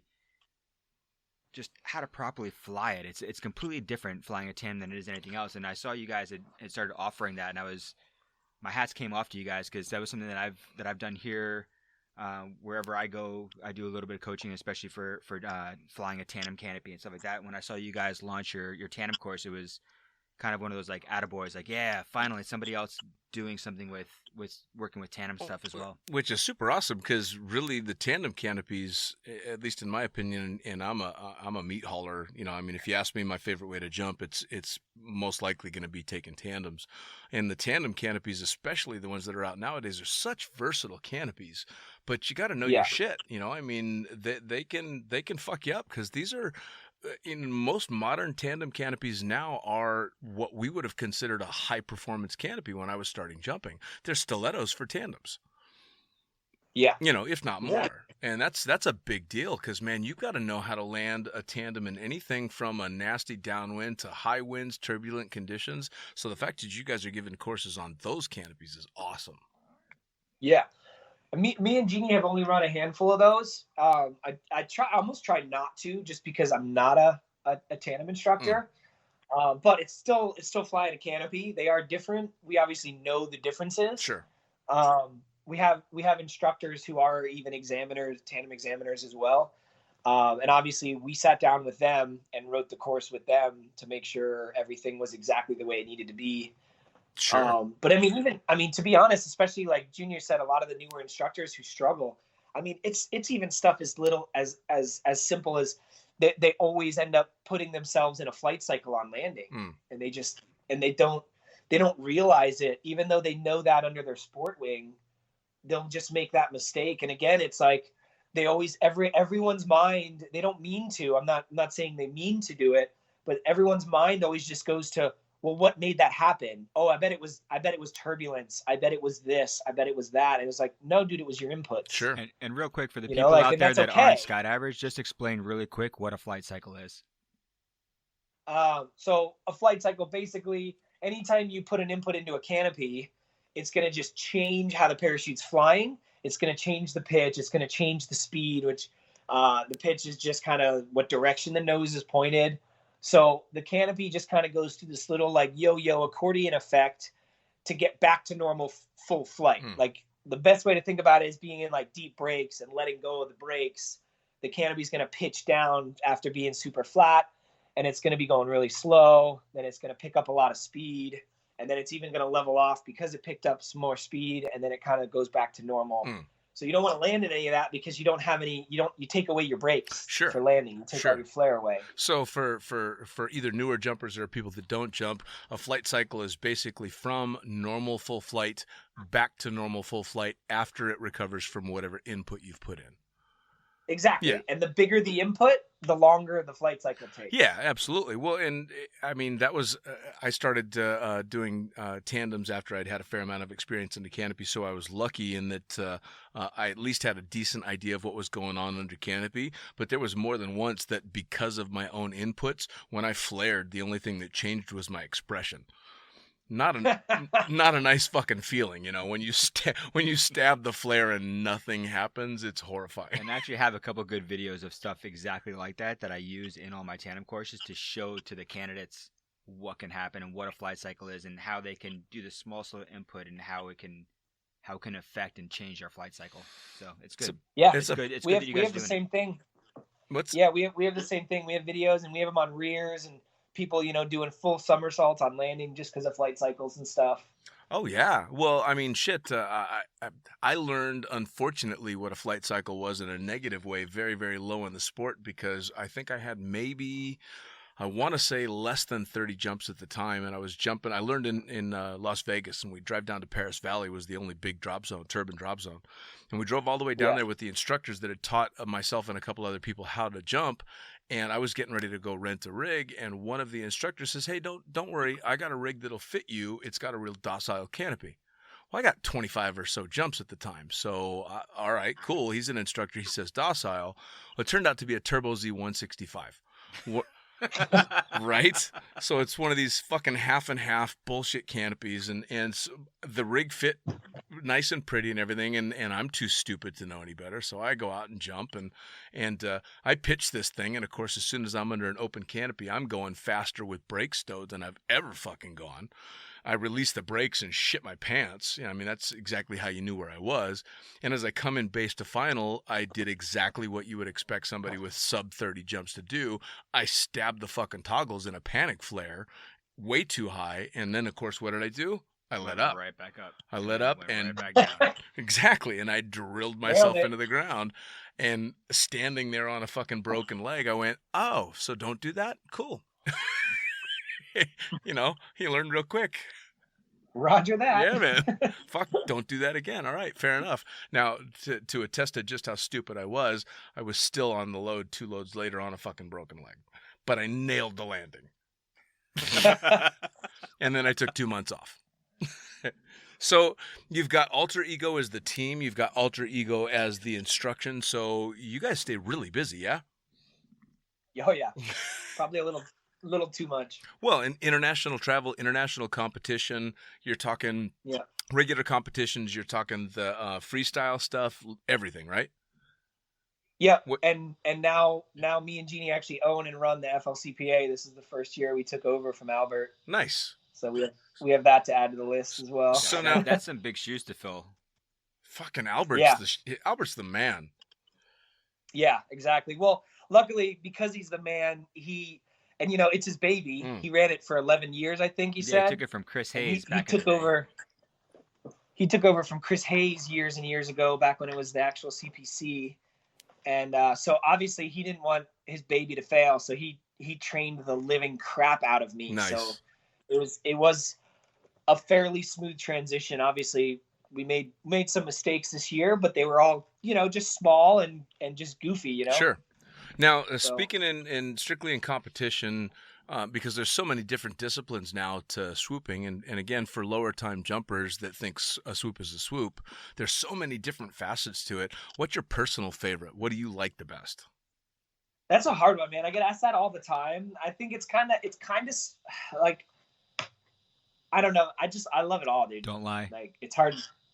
Like, it's hard because it's like obviously, like that's usually my answer is it's split between Zonac and freestyle, but like that's for competition. It's normally the question's based around competition. My actual absolute favorite is doing 2-ways and doing team landings, being the follower.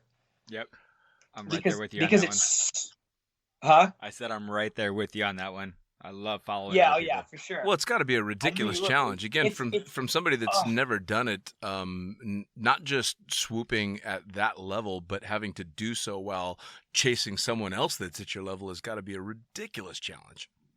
Dude, it's crazy, especially with these new wings with how efficient they are. Like, you know, on Velos, it was easier because even with slightly different sizes and wing loadings, like they all kind of performed similar. Now it's like there's like this tiniest little difference, you know, where like I ate too much lunch and Jeannie didn't eat enough. Then we're like, it throws us off and I got to work a lot harder. Sure. And yeah, it's just, it's crazy. And it's, and as a married man, it's smart that you said it that way and not the other way around. I'm just going to say that. Yep. So now, yep. I'm not stupid. I learned my lesson. Now that being said, how is it, how do you find it competing, working, living, the whole thing as a married couple? That's got to be a challenge as well, no? I mean, yeah, but not really. I mean, luckily, like even from the beginning, like because Jeannie and I are both so passionate about swooping, like we can spend a lot of time around each other, you know? And like, if we're on a, you know, even in the first couple of years, like when we were on a road trip in the car, like all we would do was talk about swooping for hours in the car on the way to where we were going, you know? So like we can spend a lot of time, and like obviously that's not all we talk about. Sure. But So you're codependent obsessive about swooping, which is good. yeah. So I mean, yeah, of course it gets challenging. You know, just it was hard to find a balance on how to coach her.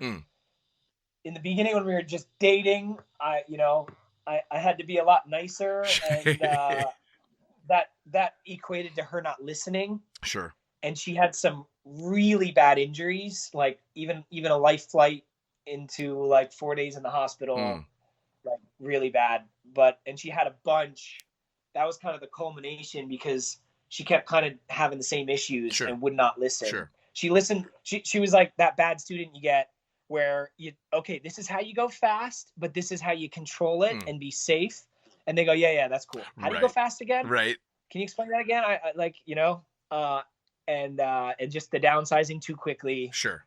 Well, it's funny. Now, I was going to say we've had this exact conversation with Junior and Patrick K, who refuses.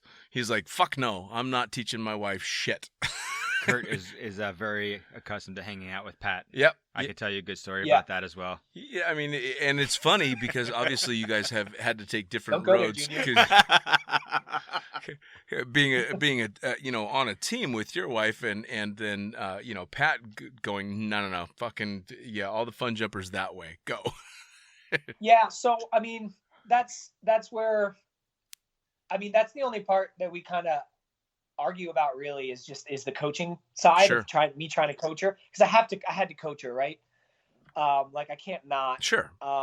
When Nick was on the team, like he would coach her a lot because he didn't have to do much because she'd already heard everything from me. So all he would have to do is kind of step in and say the same thing in a very short version, and then she would be able to go do it because she had all the background knowledge. Sure. She just was stubborn and just so you know, Jeannie's a natural redhead, and we all know redheads are the most stubborn people you've ever fucking met in your life. Well, and I mean, in her defense or in anybody's defense that has been coached by a significant other, it's really tough to take instruction from somebody that's seen your O-face. Yeah. You know, I know, I agree. It's really tough to wait a second. I've seen you there. I fucking know you, and now you're telling me what to do. Well, yeah, and the other problem too, even on the coach side for myself, I can say is, when it's someone like that, we all know the filter kind of drops to a very, very, small amount. Sure.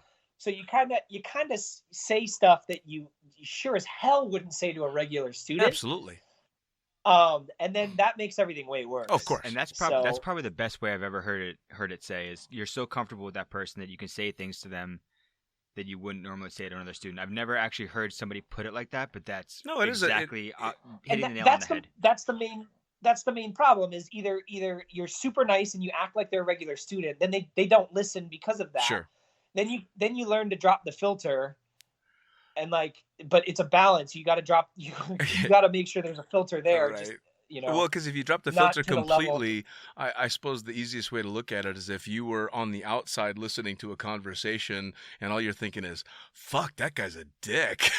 Then, yes. And that's exactly how it would seem from the outside. But of course, to a couple, it's not that way. It's just you trying to get your point across. Yeah, and we do run into that issue because we're always around each other. We literally are around each other 24 hours a day, 7 days. Sure. Like we never take separate trips ever. We're lucky in that way.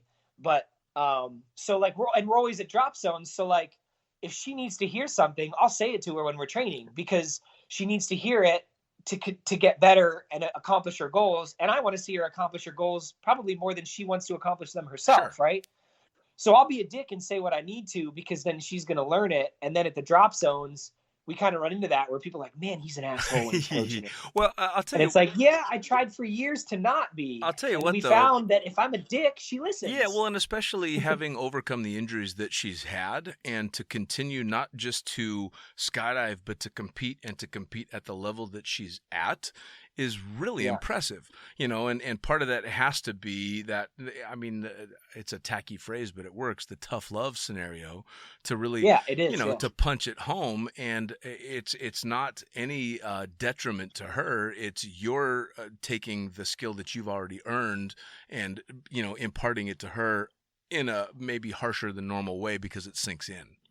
And the one thing, exactly. The one thing about swooping side of it is it's mostly a male-dominated sport. Oh, yeah. There's been very few females that have come up through and really succeeded and really shown the determination to push through. I mean, there's a very few handful. I'm talking about, I think originally it was Kashiki, Jessica Edgington. You got Kashiki, yeah. Yep, Cornelia and Jeannie are some of the few, and now we're starting to see more and more female swoopers out there that are really starting to push and drive hard for it. You've got Olga that's out in Dubai, and some other people that are really starting to push hard, and it's nice to see. It's fucking cool because there's literally no reason that a woman couldn't be a gold medalist swooper and kick every guy's ass out there. Hence Cornelia. Male female has nothing to do with it. It's simply skill and training and all that, which is fucking awesome. To be able to see a truly level playing field is fantastic. And the other thing to keep in mind too is so females are obviously very different, and their minds work differently and all that stuff, which it's just different. It's fine. It is what it is. They just have to train different. Sure. And coaching Jeannie too, that's what we had to figure out was she can't necessarily think like me. Sure. Because she's a female. She doesn't think like a man. It's not one better than the other. And that's where everyone takes all this crap nowadays. Everyone just wants to get offended, and different doesn't mean better or worse. Right? It's just different. That's the biggest you have to thing figure too. Out yeah. how to work your way around that. And Well, for you guys have done a pretty good job of it, though. For as long as I've been in skydiving, I have not just taken lessons from, but looked up to women in the sport because, quite frankly, there's ridiculously amazing female skydivers in every discipline that can just wipe the floor with me. And I suppose I've always looked at it that way, in that I never saw a difference between male and female when it came to jumping, because fuck me, there's nothing they can't do. Yeah. And one of the things, I mean, Jeannie's been on a lot of boards and stuff, and she was on the USPA was trying to figure out what to do with the records and transgender people, especially. Sure. Which that's not where I'm taking this, but she was just on a board talking about the whole difference between males and females.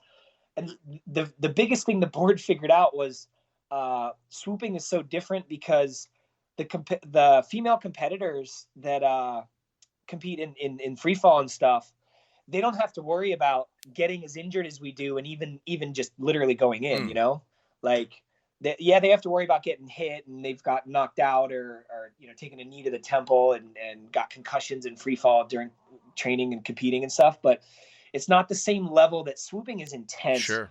To roll out that tight and that low, I mean, to do well in a comp, I mean, half the time I'm still pretty damn close to being almost scared every time I snap, because you're just so tight and you're so low, and that's how you get the power. Sure.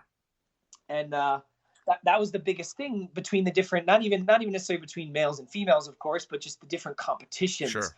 Was swooping is so much more intense, where the other, the four-way people, they actually sat back and oh yeah, I never thought of that. I don't have to worry about dying while I'm competing, and you guys kind of do. Yeah. Well, I mean, how many of our friends have gotten hurt, or how many of our friends have died from swoop injuries? How many times have you hit the ground hard? I know I've done it a couple times coming up through the years, and it's just one of those things. It's we know and we expect for that to possibly happen, and we try to do the best we can to push hard and not have it happen. Well, in regard to any discipline in skydiving, there's no discipline in skydiving that's closer to that razor's edge. There's especially with the canopies that are flying now and the way that you guys are flying them, there's next to zero room for error. There really isn't. I mean, yeah, you can fuck up a run this way or that way, but when it comes to, coming out of your turn when you need to plane out when you need to, you've got next to no room. We're talking milliseconds. And Yeah. You know, I mean, those milliseconds on an 8-way or a 4-way or a free fly is the difference between a point and not getting that point, not a difference between a hospital stay or a podium. Yeah. You know, that's the big difference. Yeah, me and Jeannie are really annoying to our container sponsors.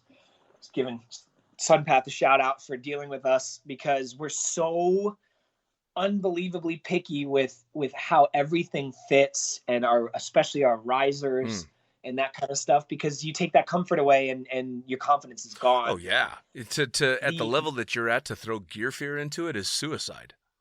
Well, I mean, not even just the fear, just like, hey, this doesn't feel that comfortable, so it's like it's distracting when I roll out.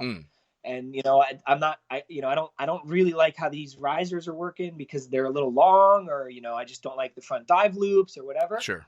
Like at the FLCPA before nationals, I was dealing with a really bad shoulder injury. I redislocated my shoulder again this summer, and I had to sit out Pink Open just to be fit enough, because I could not function.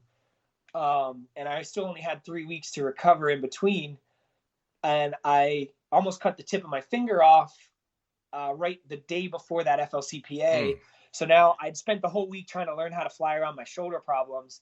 Then you throw this in with no training, my finger and my grip, and I ended up getting a 0 because I went and snapped on a distance run, and you know, we had done our Zonac in the morning, and then we would switch to distance, and I think it was the second round. I was just a little bit tighter and low, you know, but normal for me.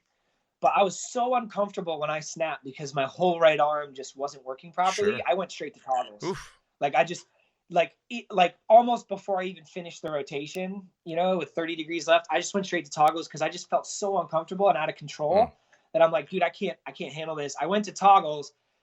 A half a second after I finished the turn, I'm like, I didn't need to do that, you know, like I was fine, but you just take that comfort away, and you just lose all your confidence. Sure. As somebody who's known you for like 12 to 13 years, would you please just stop hurting yourself, for Christ's sake? No, it's how I did it. I like that. No, fuck you. I'm not going to stop hurting myself. Trust me, I wish I could, but no, it's your process. Kind of just part of pushing. You know? It's your process. I know how I feel at 41. Dean knows how he feels now at the big 5-0. When you get up towards our age, man, everything hurts more. Just ease up just a little bit. Why you gotta out me like that? I mean, you're an old man. Fuck off, man. Why you gotta out me like that? Like, people need to know how old I am. Fuck off. Bro, so I've already come to the realization where I'm gonna need to work out like a monster my entire life, or I'm gonna be in a lot of pain. Yep. Oh yeah. No. That does make a difference. Well, if it makes you feel any better, that's the right decision, because I'm at that age, and the only reason I'm not in pain is because I've worked out my whole fucking life. Yeah. That's the only reason I'm not in daily agony, is because I kept at it. You know, overcoming injuries not nearly as cool as yours, for sure. Now. Well, and I mean, like, after, you know, for the past 3 seasons, this shoulder injury I keep getting re-injured in a different way, just because my shoulder's compromised. But like, because I have to physio so much just to be able to jump, like the last 3 winters, I've gotten in the best shape of my life. Sure. And I kept pushing it up, and then I get injured, and it goes backwards pretty hard. Yeah. Oh yeah. I mean, dude, stuff stopped hurting. One of the most painful years of my competing was 2013, and I was 25 years old. It had nothing to do with age. I was the most out of shape, because I was kind of riding that college track shape for too long and not working out hard enough. And then I got hurt that year a lot, and because I got hurt, I couldn't even do as much as the little that I was, and I got super heavy.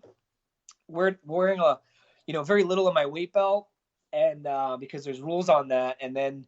You know, everything hurt. Sure. You know, distance training hurt even when I was landing properly, and just everything hurt. I was 25 years old. Yeah. That's bad. Oh yeah. You know, it's funny how quick your body will tell you, all right, keep on this path, and this is what you got waiting for you. It's really quick with that. I go more than a week with a decent workout regimen, and everything starts to hurt, and getting out of bed just fucking sucks. So you learn just out of necessity. All right, I'd rather hurt in the gym than hurt in the morning. It's yeah. just that simple. And especially when you're still pushing at the level that you're pushing, those little aches and pains can, again, mean the difference between podiums and hospital rooms. Exactly. And I hear so many motorcycle racers talk about like their worst fear is losing a race because of their fitness level. Yeah. You know? And I'm like, wow, that makes a lot of sense. Like, that's my thing too, is like, I don't want to lose a comp because I'm not fit enough. And I mean, that could even just be, I mean, you know, it's mentally fatiguing having that much adrenaline all the time in training. Sure. Like that's a thing. I forget exactly what they call it. It's adrenaline deprivation, I think, or something. Like, it's a legitimate thing. It doesn't matter how good in shape you are. Like, that stuff takes a mental toll. Oh yeah. So if you're not in good shape, like you roll into a meet not only physically tired but mentally tired, and you're gonna get hurt. Let alone do bad. Yeah, it's not even a matter of winning or losing at that point. You're gonna fuck yourself up. And if it's not this competition, it's gonna be the next one for sure. Yeah, no, fitness. And dude, having to physio my back this hard for my shoulder, like, I've always had the worst posture, always hunched over no matter what. Like, I would have to really focus, and I would be like, dude, I'm physically using muscles to stand up straight. This is ridiculous. Like, if I wanted good posture, having to physio my back this hard, like, I have good posture now. I stand up straight. Like, people comment to me if they haven't seen me for a while. They're like, and this started like a year and a half ago. They're like, man, you look different. I'm like, yeah, dude, it's my posture. Dude, now, meanwhile, I noticed it pretty quick. I'm sitting in the booth right now watching Junior sitting up straighter than he's sat up in front of me ever.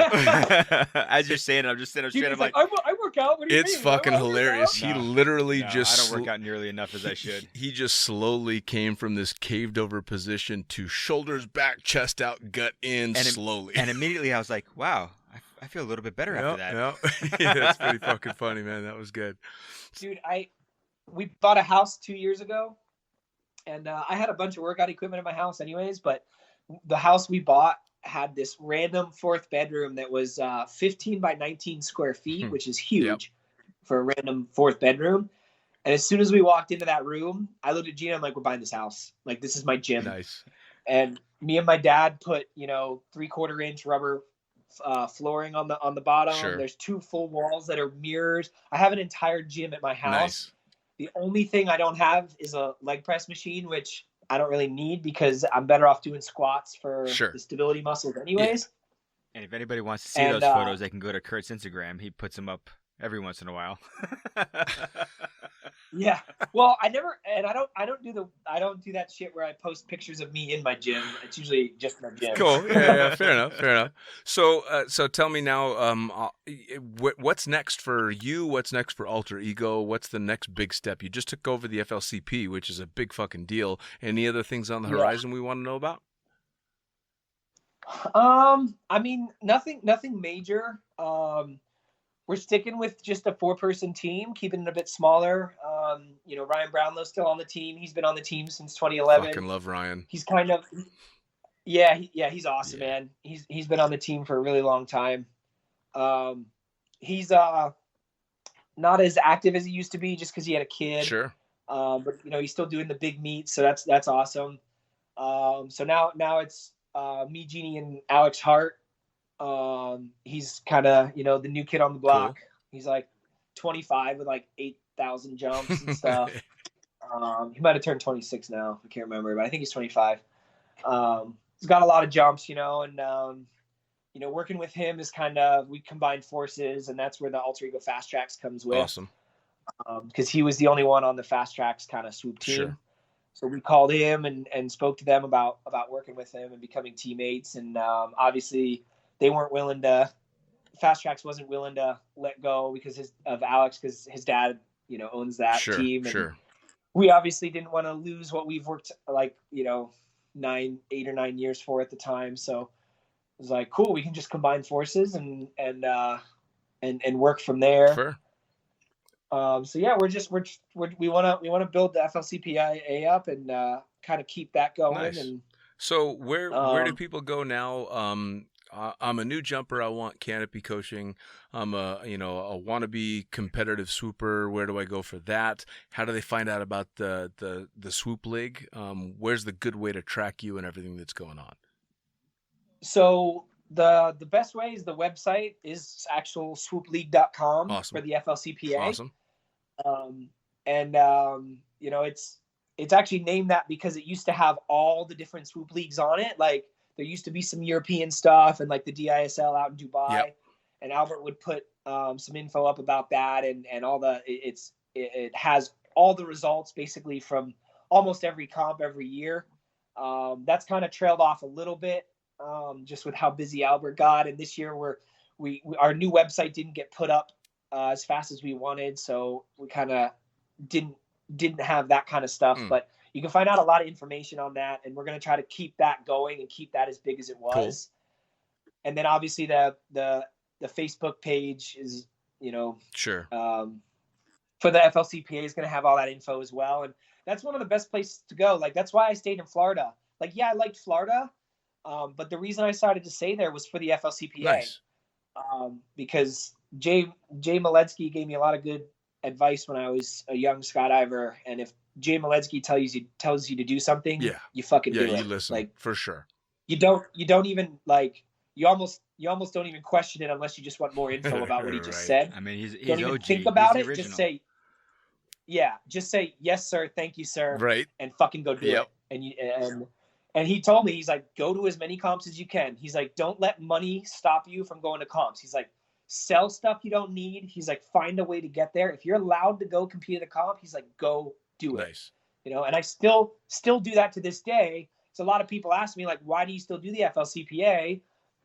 You know, a lot of those guys stopped doing it once they got to a certain level. And I think it was more also, you know, they were getting older too and didn't want to beat themselves up too much. But I want to compete as much as I can. Like, I love competing. That's my favorite thing to do. It just challenges your mind and your body so much in different conditions. And that's one of the reasons why I did kind of like the fact that I could take over the FLCPA, because that's a whole different challenge. Trying to run the meet and compete at the same level that I was. Yeah, man. And be able to go out and throw down and throw up at least state records or national records if we have the conditions while I'm running the meet. That's a whole other challenge. Yeah, man. That's a lot of irons in the fire. Yeah. And like, obviously I still did really well. I won all 4 of the first meets. The only reason I couldn't even put a effort in the last one was because of some serious injuries. So it was nice. It's a great place to start. And we're making some rule changes next year because now there's 3 classes. There's the beginner, the intermediate, and the pro class. Cool. So we're making some changes in the beginner because that was such a great idea. And then like it started out really well, and then people kind of took advantage of some slack rules and just kind of, you know, you used to get made fun of if you showed up with a Valkyrie like 71, 75 in the beginner class. Like, hey bro, what are you doing in the beginner class? Like stop sandbagging. You get made fun of so much that you would almost be forced to switch. Now that's not happening so much. People are showing up to their first competition ever with 3,000 jumps on a 71 Valkyrie. And it's just like, dude, what are you doing? That's not what the beginner class is for. Like, you belong in the intermediate class. That's what the intermediate class was for. You know, my first year of competing, we competed together. We just had a handicap. And it was, you know, a handicap / safety buffer. Instead of 5-foot gates, it was 10-foot. But we got scored together. And that's the way it was like back in the CPC as well. The CPC was the same exact way. Exactly. So then Albert split it because, you know, just the level of, we started seeing people getting crazy scores and crazy times with the compared to the pros. Even the year that I won, we were already starting to do it. You know, we were putting down too good of scores compared to the pros. That's why, like, that third comp I won, I beat all the pros too. And it was because of that handicap. It was the level was getting too high, so it got split. But then it was also less intense because people didn't want to show up till they thought they could win because I have to compete against pros. And then the intermediate class got rid of that. And then people were doing it. They weren't joining as early as they could because the intermediate class was so strong. So now there's a beginner class. Which is so awesome. Next year, you're not going to be able to fly any of the Valkyries, Leias, Airwolves in it. You know, you got to fly the more square wings, the Velos, the JFXs, the JVXs. But it's because we're trying to get out even Saber 2s and Katanas. You know?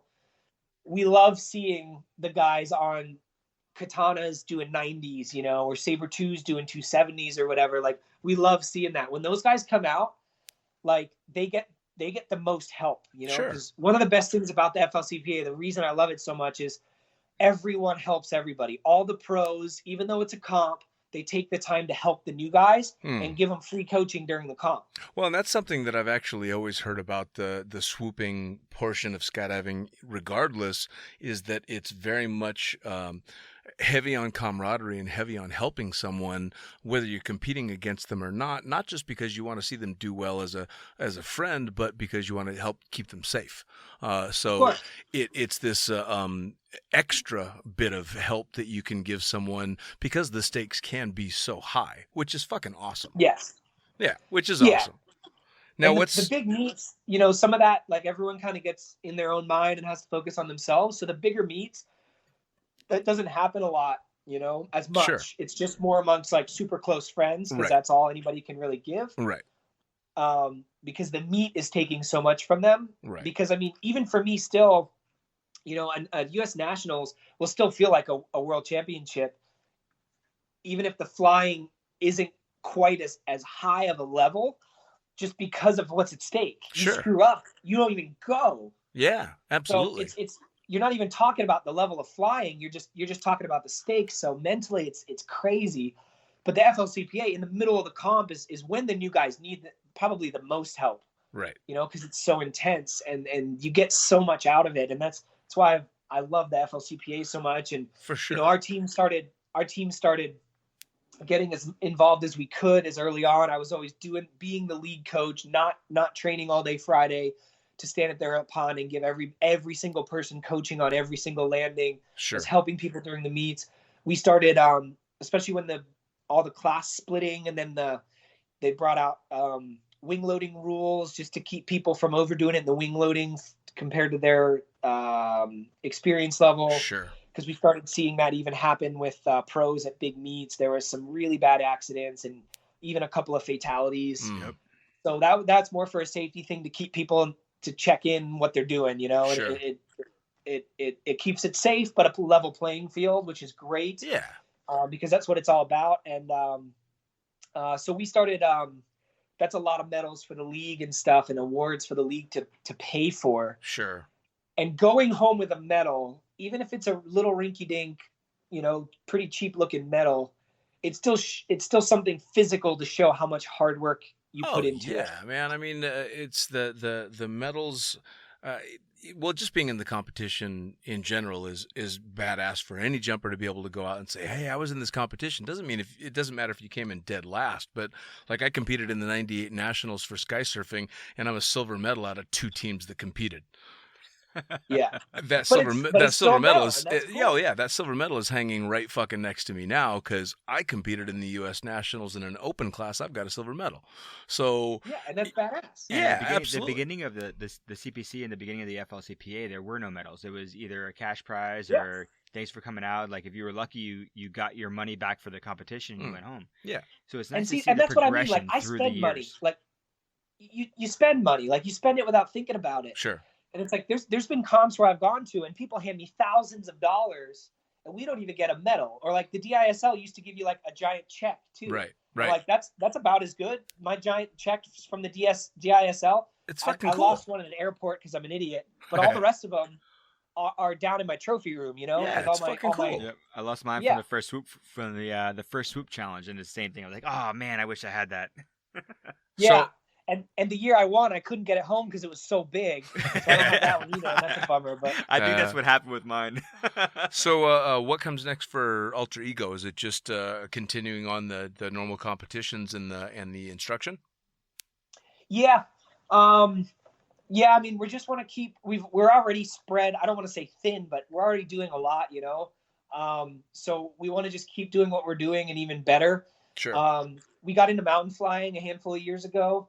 And we did it with this guy, Jan Einer out in Norway. He's awesome. He's a really close friend of ours.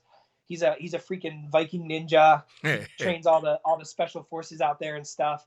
But I mean, he speed flies, base jumps, mountain flies on a regular basis at his drop zone. And he runs the drop zone out there. Nice. He taught us so much about mountain flying and the weather because I'm sketched out when I go fly down mountains with people that Sure. don't know a whole lot about the weather's completely different. Absolutely. Completely different. And I've done mountain stuff where you just solely relying on the leader, and then you start asking the leader questions trying to learn, and they kind of just go send it, and you're just like, dude, like this is serious. Like Yeah. you know, I've gone down sections of mountain where there's serious downdrafts, and you're just getting pushed at the mountain, but we knew it was going to be there, and you can't tell on the video it was there, but you're hitting your rears to compensate, and you're only 15 feet off the deck in a dive at the mountain when you feel it. But we were briefed on it, so we knew we could do it. And if somebody goes and does that with you and you're not expecting it, man, you're going to hit real quick. Oh yeah, no, But I've got There's more. something to be said for mentors in the sport, no matter what they are, and for us to be at the level that we're at and to have that kind of mentorship. And the same thing when I was out in Norway with our team back in 2015, like to get that knowledge is amazing. Yeah, and it doesn't matter what you've accomplished in anything in skydiving.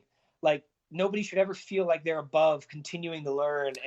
And I don't care if the dude has 500 jumps. Shut up and listen to what he has to say, because he learned it from somebody else. Well, I mean, the bottom line is the overall theme of this podcast has been that there's two walkaway points that come up in pretty much every podcast.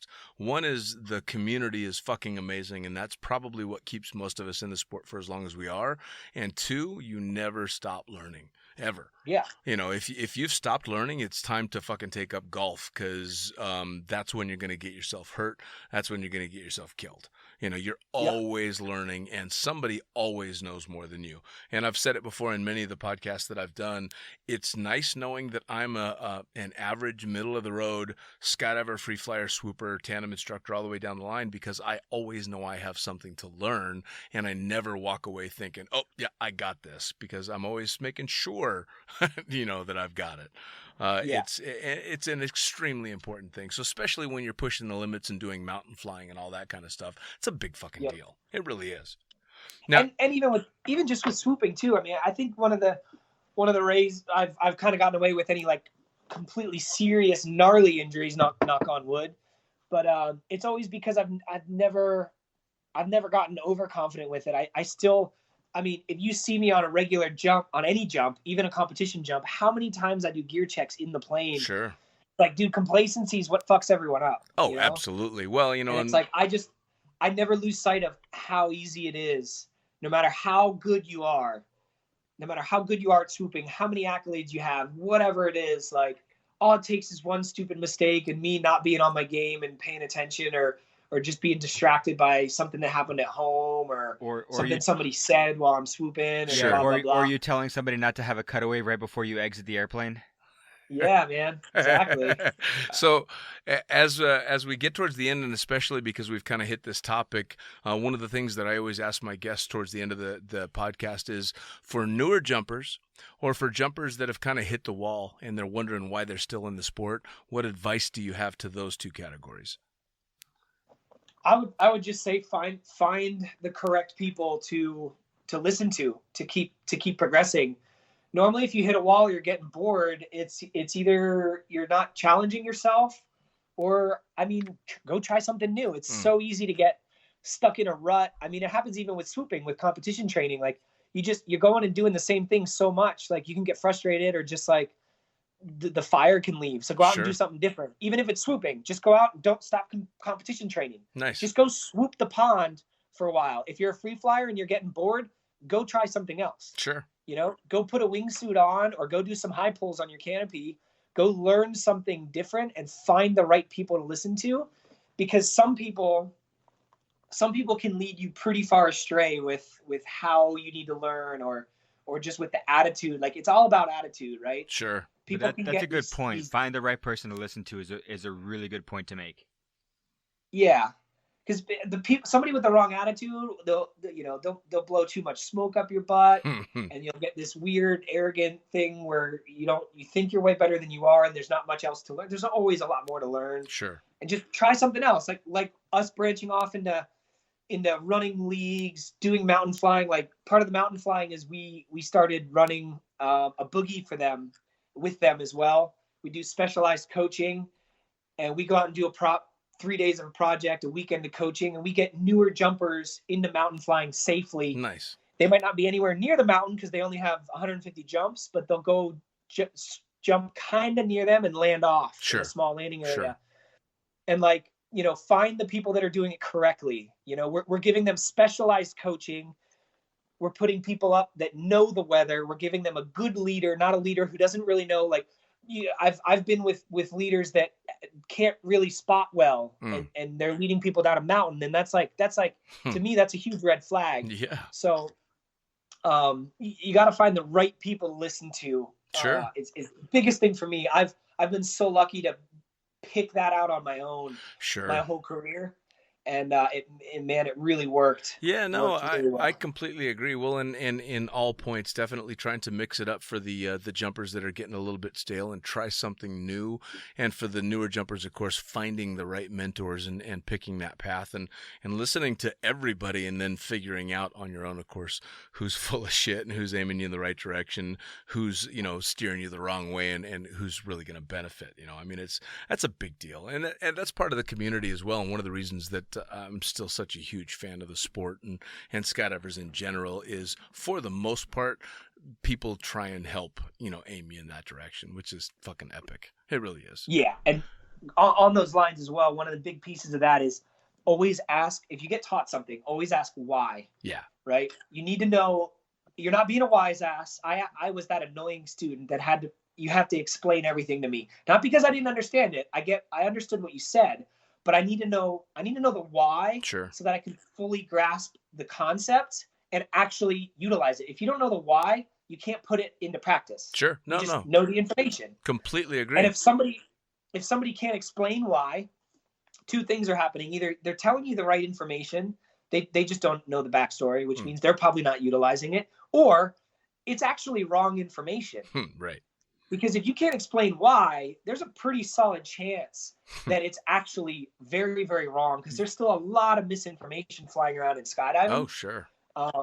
Or at least even just better techniques. And of course, you're going to be able to explain why you do a bad technique as well, but sure, it's at least going to help. And if they can't explain why, don't just throw it out the window and assume that it's crap.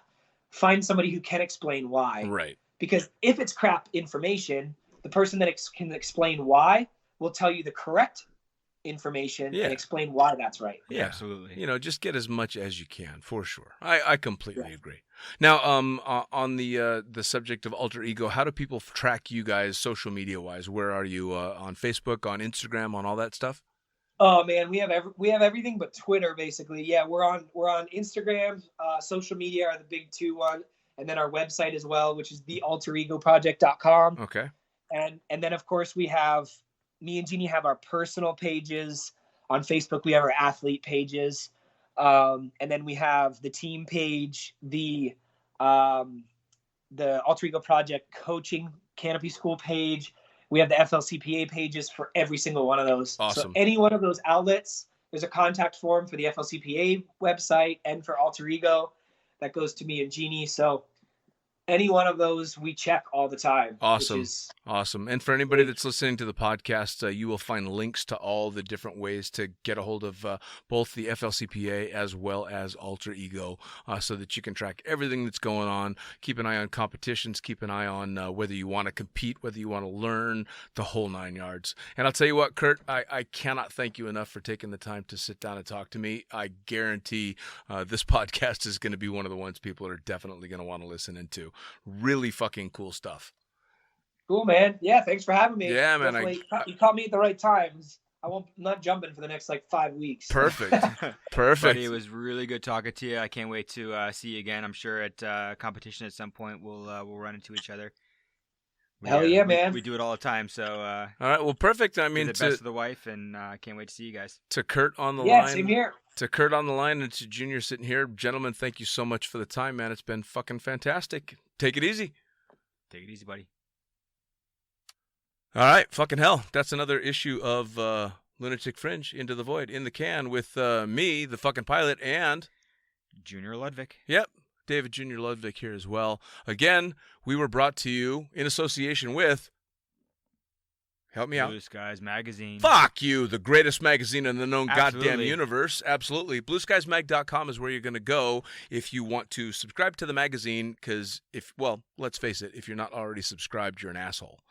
Absolutely. So subscribe to the fucking magazine. It's an awesome magazine. You should definitely subscribe. At BlueSkiesMag.com. If you're a photographer, you're going to take pictures, get it on the cover, because it's badass. Seeing your picture on Instagram is bullshit. You want to see it in print.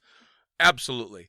You're also going to go to them if you want to write an article, because if you've got a cool story, put it on pen to paper. If I can write for them, so can you. Also, advertising. Got some cool shit to sell? Need to get your word out there? BlueSkiesMag.com. For me, I'm the fucking pilot. You're going to go to thefuckingpilot.net. That's where you're going to get all the cool shit like these podcasts over and over again. T-shirts. I have T-shirts. You're going to get T-shirts at thefuckingpilot.net. Wait a second. You've got T-shirts I now? have T-shirts. Thefuckingpilot.net. How come I haven't gotten one of these T-shirts yet? Because you haven't bought one, This fucker. is bullshit. Buy a T-shirt. You're also going to be able to. T-shirt? You're also going to be able to get both the books that I've written. That's the fucking pilot book, the Blue Skies Magazine previously published issues, all put into one tasty little book for you, and the Accidental Stripper. Amazing. Yes, both of them available in both digital and print format. And I swear to fucking Christ, eventually audiobook with the Accidental Stripper. You keep promising this, but I haven't seen it yet. And it's going to happen. So you're going to go, again, fuckingpilot.net, blueskies.com. This was Lunatic Fringe, Into the Void. I'm the fucking pilot. That's David Jr. Ludwig, and we are out of here. Out of here. See ya. See you guys. Well, there you have it. Another episode of the Lunatic Fringe podcast, brought to you as always by, not as always, actually. Brought to you now by Gyro. Formerly known as NZ Aerosports, you'll head to gyro.com for their next level line of canopies. By Pussfoot, the Extreme Sports Collective. Head over to pussfoot.com to check it out. By Summit Parachute Systems, check out summitparachutesystems.com to talk to Jarrett Martin and the gang about kick-ass pilot rigs, rigging courses, and more. By Flyaway Indoor Skydiving, go to flyawaytn.com and check out all the cutting-edge stuff to come. By Pure Spectrum CBD, head to purespectrumcbd.com to check out their wide range of CBD products. And as for us, head to the lunaticfringepodcast.com to listen to any of the hundreds of episodes currently available, hit the link for our YouTube channel, pick up your copy of the Lunatic Fringe book or the Accidental Stripper, and get a sneak peek at upcoming guests. Once again, thanks for listening. We'll see you next time.